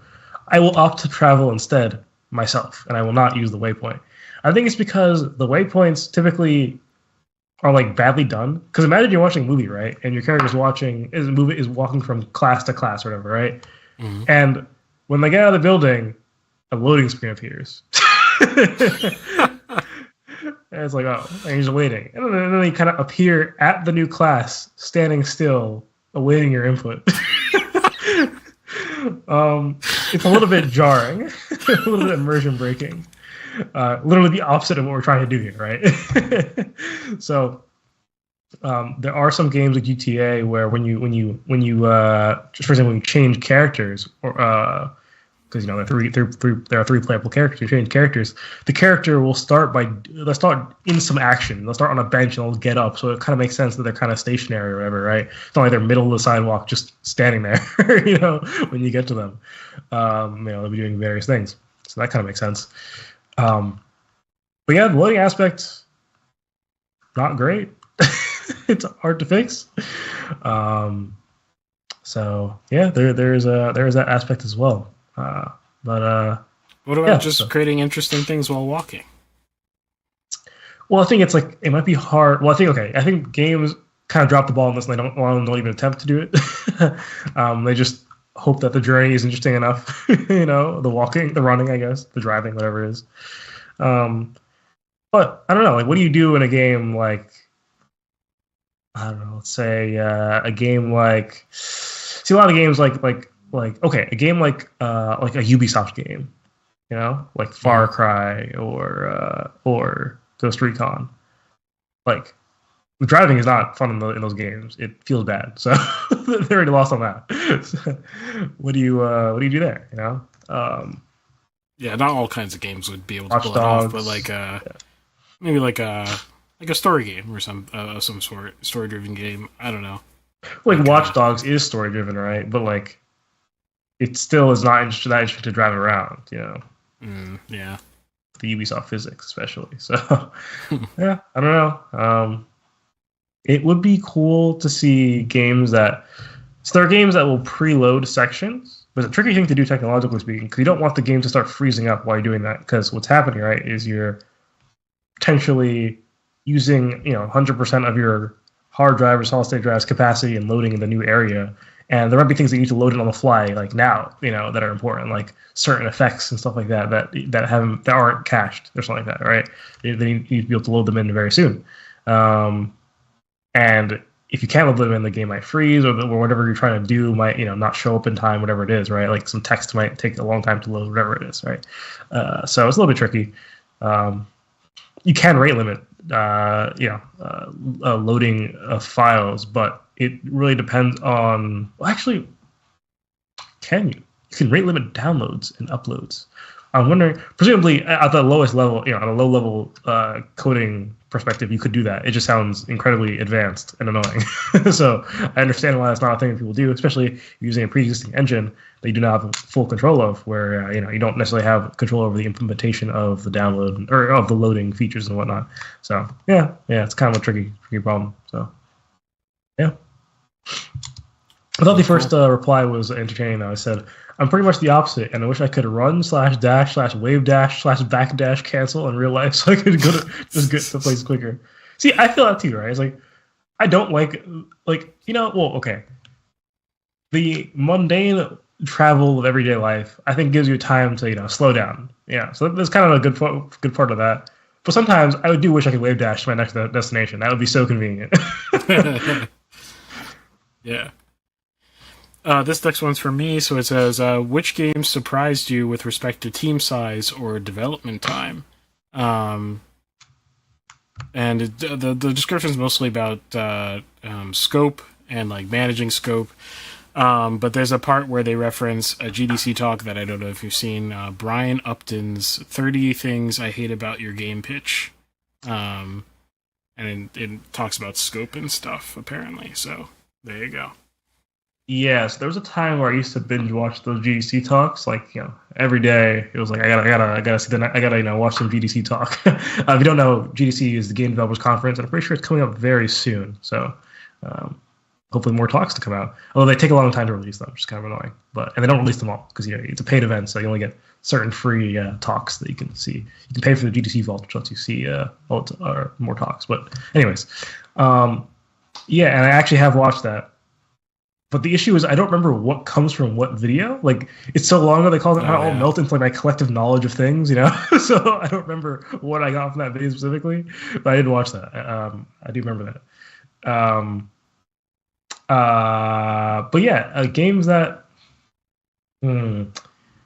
surprised me with the team size. There's Verdun. So Verdun came out in I think 2015 as a browser game on Congregate.com. I don't know if that's the first website I was on. That's what I played it on. Verdun is a World War I first-person shooter type game. It was surprising at the time for people were built different back then, man. they were very good browser games back then. Unfortunately, Flash has died until the entire. Even though Verdun is not built on Flash, it was built on Unity. But the whole browser game ship sank when Flash games ceased to exist because a lot of the revenue a lot of these browsers made were from Flash games, and so a lot of them shut down or pivoted to other things. But anyways, that game I found out, I didn't know that at the time, but I found out maybe like last year or something like that. I don't know how I figured this out, but the game was made by 3 people only. So if you've ever played Verdun, at the beginning there's 2 logos that appears. Yeah. There's 2 logos that appear. There's one for a company called Blackmill Games. There's another one for a company called M2H Games. Fun fact, I think I mentioned this before, M2H Games was the first and only video game studio I ever applied for. I had no idea it was 2 people at the time. So M2H, the name is actually, I believe they're brothers or related in some sense, because I think they both have the same last name, starts with an H, and they both happen to have names that start with an M. M2H, there's 2 of them. All right, it's their initials, there's 2 of them. And then the other company, Blackmill Games, was a solo studio at the time. It has since expanded quite a bit to, I want to say, maybe 20 people or something like that. Something of that sort. So yeah, that game came out, was very successful. It moved to Steam. One of the very rare 3D shooter games. There are many of them that went from browser to Steam. All of them I can think of literally failed, except Verdun. So it survived the tests of time. No, there was actually I think, wasn't Servarium a browser game? That did okay on Steam for a decent bit of time, like a couple of years actually. Eventually it did die, but had a good run. I think it was a browser game. Maybe I'm imagining that though. I don't know. It's very possible. So yeah, one of the very few games that succeeded. Now M2H Games doesn't, I don't know what they do anymore. They don't, if you open up Tannenberg or Isanzo, the latest 2 iterations of the World War I game series is what it's called. I don't think M2H is credited. It's definitely not on Isanzo because they have that game and they're not credited. And on Tannenberg, I don't think they are either. I don't know what happened to them. If you go to their website, like they'll show Tannenberg and Isanzo as games, as like in part of their Our Games section. But if you go to Blackmill Games' website, it seems like they acknowledge that M2H Games helped them out, and they just don't help them anymore. They're a former partner, so I don't understand the relationship at all. You go to Steam, M2H and Blackmill Games are cited as developers and publishers, but on Isanzo, it's just Blackmill Games. I think it's the same on Tannenberg. So I don't know what goes on there, but yeah, very surprising to see that 3 devs made that game. It took them 6 years, I think, though, so quite a bit of time. Wow. Paid off big, though. Paid off big. Wow. Yeah, for sure. Yeah, I missed the chat earlier from... Oh, go ahead. Oh, here's a fun fact. It's made with something called an engine called Ogre originally, and they switched to a year into development. Stands for like something graphics rendering something. Or no, object-oriented graphics rendering engine. That's what it was. Nice. Yeah. Yeah, we missed the chat earlier. Kai said, all my Elder Scrolls influenced friends in college used to joke around about practicing their sneak skill or their acrobatics around campus. Oh. Yeah. That sounds like a sight to behold. Yeah.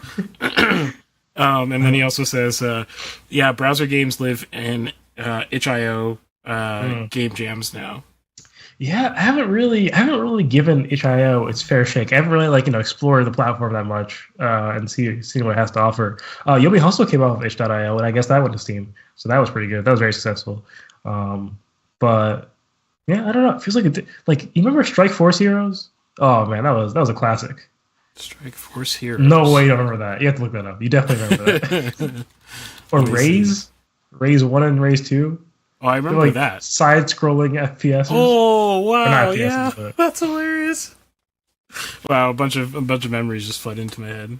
Damn. Yeah, oh man, there was there's a website called shockwave.com, and they had this game called Aftermath. This was like vehicle. There's Carbon Combat. There was Red Crucible. There's so many so many memories of games that unfortunately cannot be played anymore. You know, a lot of these games are multiplayer, and they're there's Ballistic.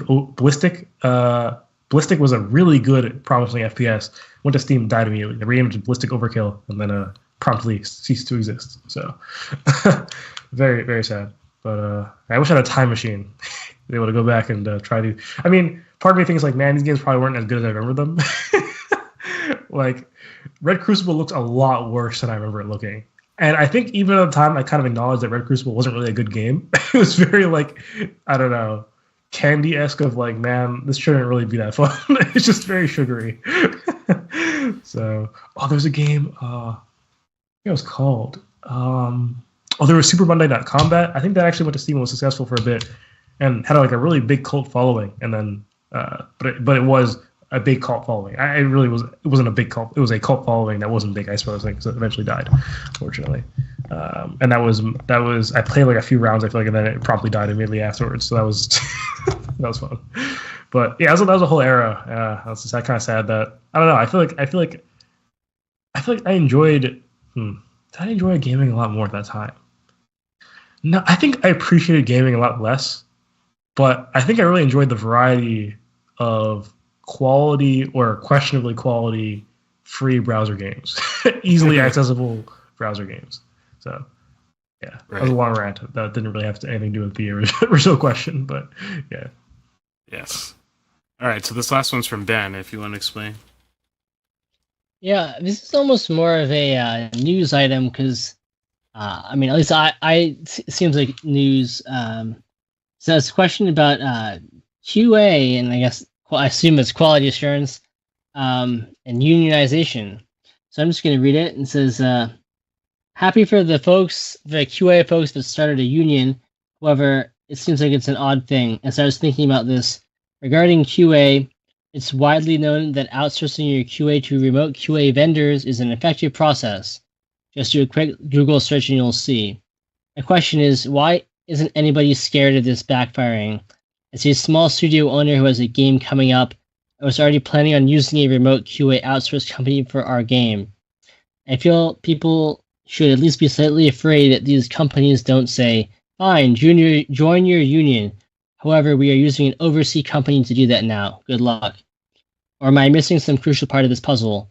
Have the government step in and force studios to use local workers? That seems like a bad idea as well. So first off, I don't know anything about this. So I guess this is like a news item that there's some kind of unionization thing for people who do QA for video games. And is that going to cause a problem? Yeah, so the news item being referenced is it an Activision Blizzard subsidiary that's, I think, had their 600 QA members unionized, I think. Is it QA for that company specifically, or is it that they unionize, or they're unionizing as like a QA guild, if you get what I mean? As far as I understood it, it was for the company. That's why this post kind of confused me. I was like, I think it's a company specific thing, not something that would affect him. But I'm not sure. Yeah, I was under the impression that it was for the studio specifically, because there has been an uprise in like the past 4 years, more like past 3 years, of video game studios having various components of them unionizing essentially. Presumably, some of them are in reaction to layoffs and things like this. So, because that's a lot more of a rapid thing that's going on now. So, a lot of unionization is occurring as far as I'm like, I don't know much about unionization, but I don't think the video game industry is heavily unionized at all. So I think that's like a kind of a foreign concept to the industry. So this is kind of interesting, I guess. I don't really know if I have an opinion on this. Because I don't really know much about the unions and their effects. Also, QA is like something I don't know much about either. I suppose I do know that they typically outsource work to specific QA companies. And now it didn't occur to me though that I was like, wait a minute, why are these companies unionizing? Why do these companies have QA arms? Like 600 employee union QA arms.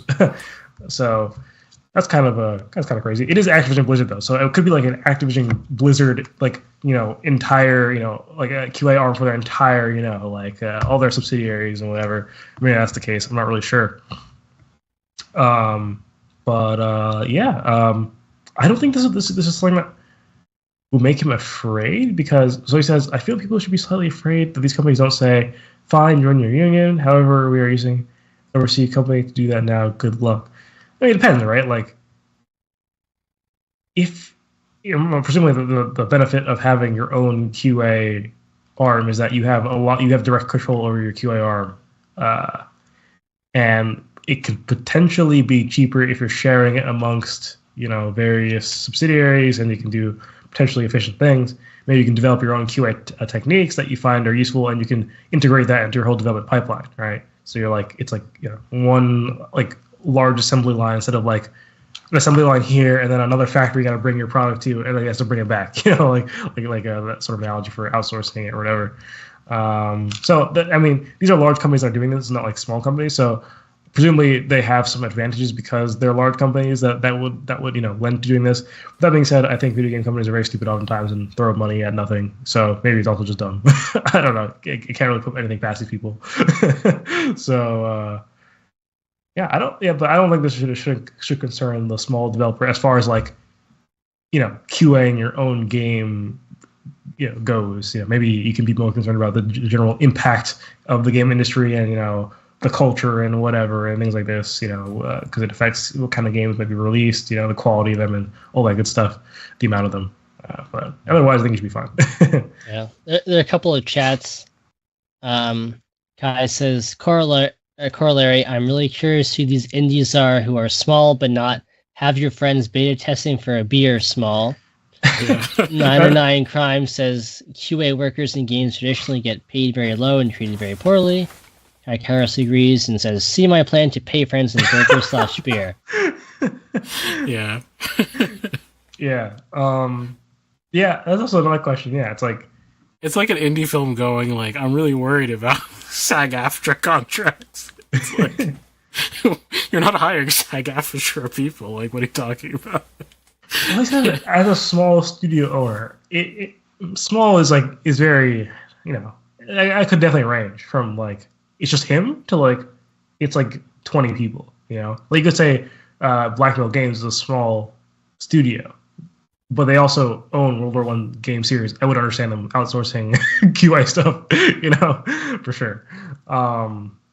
So yeah, it's kind of hard to tell with what he's talking about. But yeah, if you're like if you don't have the money for it, definitely friends and beer is the way. I think that'll get you very far. If you need very rigorous testing, maybe you have some very, I don't know, some very particular needs, maybe it's worth it. I'm not sure how much it costs to QA. I haven't really looked into that because personally I haven't really needed to do that, and I'm not very attuned to this particular section of the industry, so I don't really know how much it costs. But presumably it's not like the cheap. Even if people are paid cheaply, presumably hiring a person is already expensive. So regardless of even if they have minimum wage. So I'm not sure. Yeah. Yeah, I didn't know it was a company specific. I'm really like, when it comes to unions and company specific unions, like, I think people look at them the wrong way. Like, unions are great for collective bargaining, but bargaining is bargaining. Like, it's not a cure all, right? Like, because you actually have to work within the constraints of your industry. Like, there is a reality of money, right? And you can't demand more than what you can get paid. And unions literally can sink their own union members if they get too I don't know, inflated in the head, and they're not willing to understand the realities of the circumstance. And that's why it's a bargaining thing, because it's hard to bargain with a company as a one person, right? Like, it's hard for you to go to the company and be like, I demand this non-standard salary, right? Like, or this non-standard arrangement when everyone else is willing to accept otherwise. So you basically just join forces and say, we're willing to quit over not having these things, which is totally reasonable and good. It's just more so that you can easily destroy yourselves by either killing the company that you're attached to if they agree to something that's a bad idea, which is bad for you in the end anyway, or you can hurt yourself by them saying, okay, quit. Like, it's bargaining, and bargaining is always a two-way process. It's negotiations. And then when you go like cross company, then it gets really strange. Like, if you get like to like guild level things, then I'm a lot more skeptical, because it's not really a thing in today's economy that there are monopolistic unions that are larger monopolies than the studios themselves, or if I'm thinking film, but like, the companies that they unionize under, that's not a thing. The companies are such gigantic monoliths that the unions aren't. They're not able to control the industry in the same ways that the companies can. But there, you can think of situations where if the market for the underlying entertainment is proper, like, we don't have giant megalith Disneys like running around. You actually have like proper competition and a good system around the art form. You can imagine that the guild can actually become the monopoly that those companies aren't, if that makes sense. And that's where that becomes a problem, because then they themselves can do what you hate the large companies doing, right? Like, they can price fix, they can do all kinds of crazy stuff, which ends up hurting the consumer because it kills competition, right? So, if like the theoretical situation where like QA is done by like across industry, like a guild or something like this, yeah, you could totally see you destroying your own field entirely to foreign contracts, because that's just realistic. Like, realistically, they're not going to be like moral, like they're not going to do a moral calculus, if there even is one, right? Like, they're not going to do it and go like, let me just now that you said it in force, let me just think about this differently. That's not how business works, right? They're just going to go, well, that's cheaper, so who cares? So you just made yourself more expensive. So I see this comment down there that says they will outsource if you unionize or not. You might as well unionize and get as much as you can before they transition. That is kind of dumb. Like, because they may not actually transition if you play your cards right. Like, that's the whole point of collective bargaining, is you make it work, right? In exchange for you not going overseas and guaranteeing us 5 years of domestic contracts, right? We're going to give you this in exchange. whatever you can do to make it work out for you guys. And that's the way life goes. So I feel like people have a weird, like, unions have such a weird status in people's minds where they're kind of a cure-all. Either that or they're, like, demonic. And I think the truth is somewhere in between, actually, so. So some stuff I was reading up on to clarify, like, what's going on. So the 600 QA workers come from Activision's central QA. So yeah, my suspicions were right. It is the QA arm of all, that will apply to all Activision subsidiaries, presumably. I assume they all have access to that. And something interesting is that so Raven Software, which is owned by Microsoft, unionized as well, and they had some deal between the Communication Workers of America and Microsoft that they would go through called the labor neutrality agreement, that Microsoft would not deter any attempts to unionize. So when Activision got swallowed, when Microsoft got swallowed, when Activision got swallowed by Microsoft, there was no, Microsoft was not allowed to do anything about it, if you get what I'm saying, whether they liked it or not, I guess. So they're like, all right, we're doing it. And apparently, do you hear that in the background? Yeah. All right, that's a voicemail. All right, you guys can talk. I don't know where you're going with it, but it finished already. It was a quick voicemail. I was gonna say, what was I gonna say? So that neutrality agreement extended to Activision Blizzard, and I think that they had, I saw, what was it? Either they had 60 days to do it, or the neutrality started after 60 days. I didn't see what it was. One or the other. I don't know. But yeah, that's what enabled them to do it without any much worry, I suppose. Yeah. Yeah, that's all I got for that, I think. Sweet. Well, that's the end of the show. You want to take us out? Sure. Thank you for sticking around and watching the show.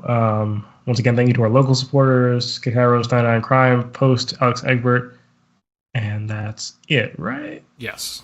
Yeah. Okay. Cool. If you enjoyed the podcast, consider finding or subscribing, liking, doing whatever it is on whatever platform you're looking at right now. Joining our Discord, go to mixedmediapodcast.com. You'll find a link to all our social media platforms there. You'll be able to see our Discord, and you can chat with us after the show. We also have Fun Friday coming up with Irving doing Fun Friday this time, actually. We have a vote going on currently, actually, for what we're doing this Fun Friday. And guess what? If you're not on the Discord, you have a once-in-a-lifetime opportunity to break a 4-way tie for what he's doing. There's a vote. We don't know. Currently, the four-way tie, runners up, I guess, are watching The Last Vampire on Earth together via synced YouTube. Okay, if you don't know, Last Vampire on Earth is should have been an Oscar, award-winning film, but unfortunately, it was snubbed. There is do some music video analysis.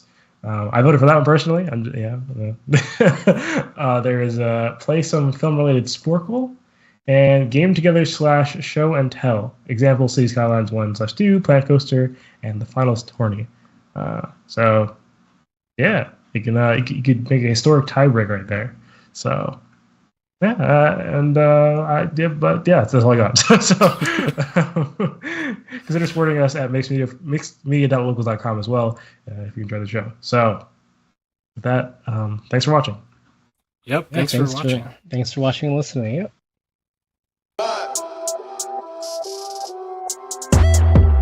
Look, tell a man no trouble, I don't want beef, man, I just want vibes. Big man like me, no need for the telephone hype. I got too much getting online. One rule, then dead I'm on site. Wrong move, I bet they gon' ride. No need for the telephone hype, nah. No need for the snoozing. Big whip outside, I'm cruising. Big stick inside, no losing. Better watch out for the snake and Judas is. Don't ask them who this is. I bet they know what I'm moving in. I bet I show it into a dim. How you hate and then lose again? How you hating my vibes? Why you wasting my time? Getting hype on my line. Tell a man I don't want feedback, I just want relax. Brand new whip, two-tone, I need that brand new hit. You know, like lean back, brand new bits. I live in we pack, man, you never gon' like us. Get them on sight now, let them on light. That way they know I'm more righteous. Look at my life, I'm living alright. I'm nice, you know I'm alright. Cause looking like Christ, no need for the hype or fight or telephone vipers. No need.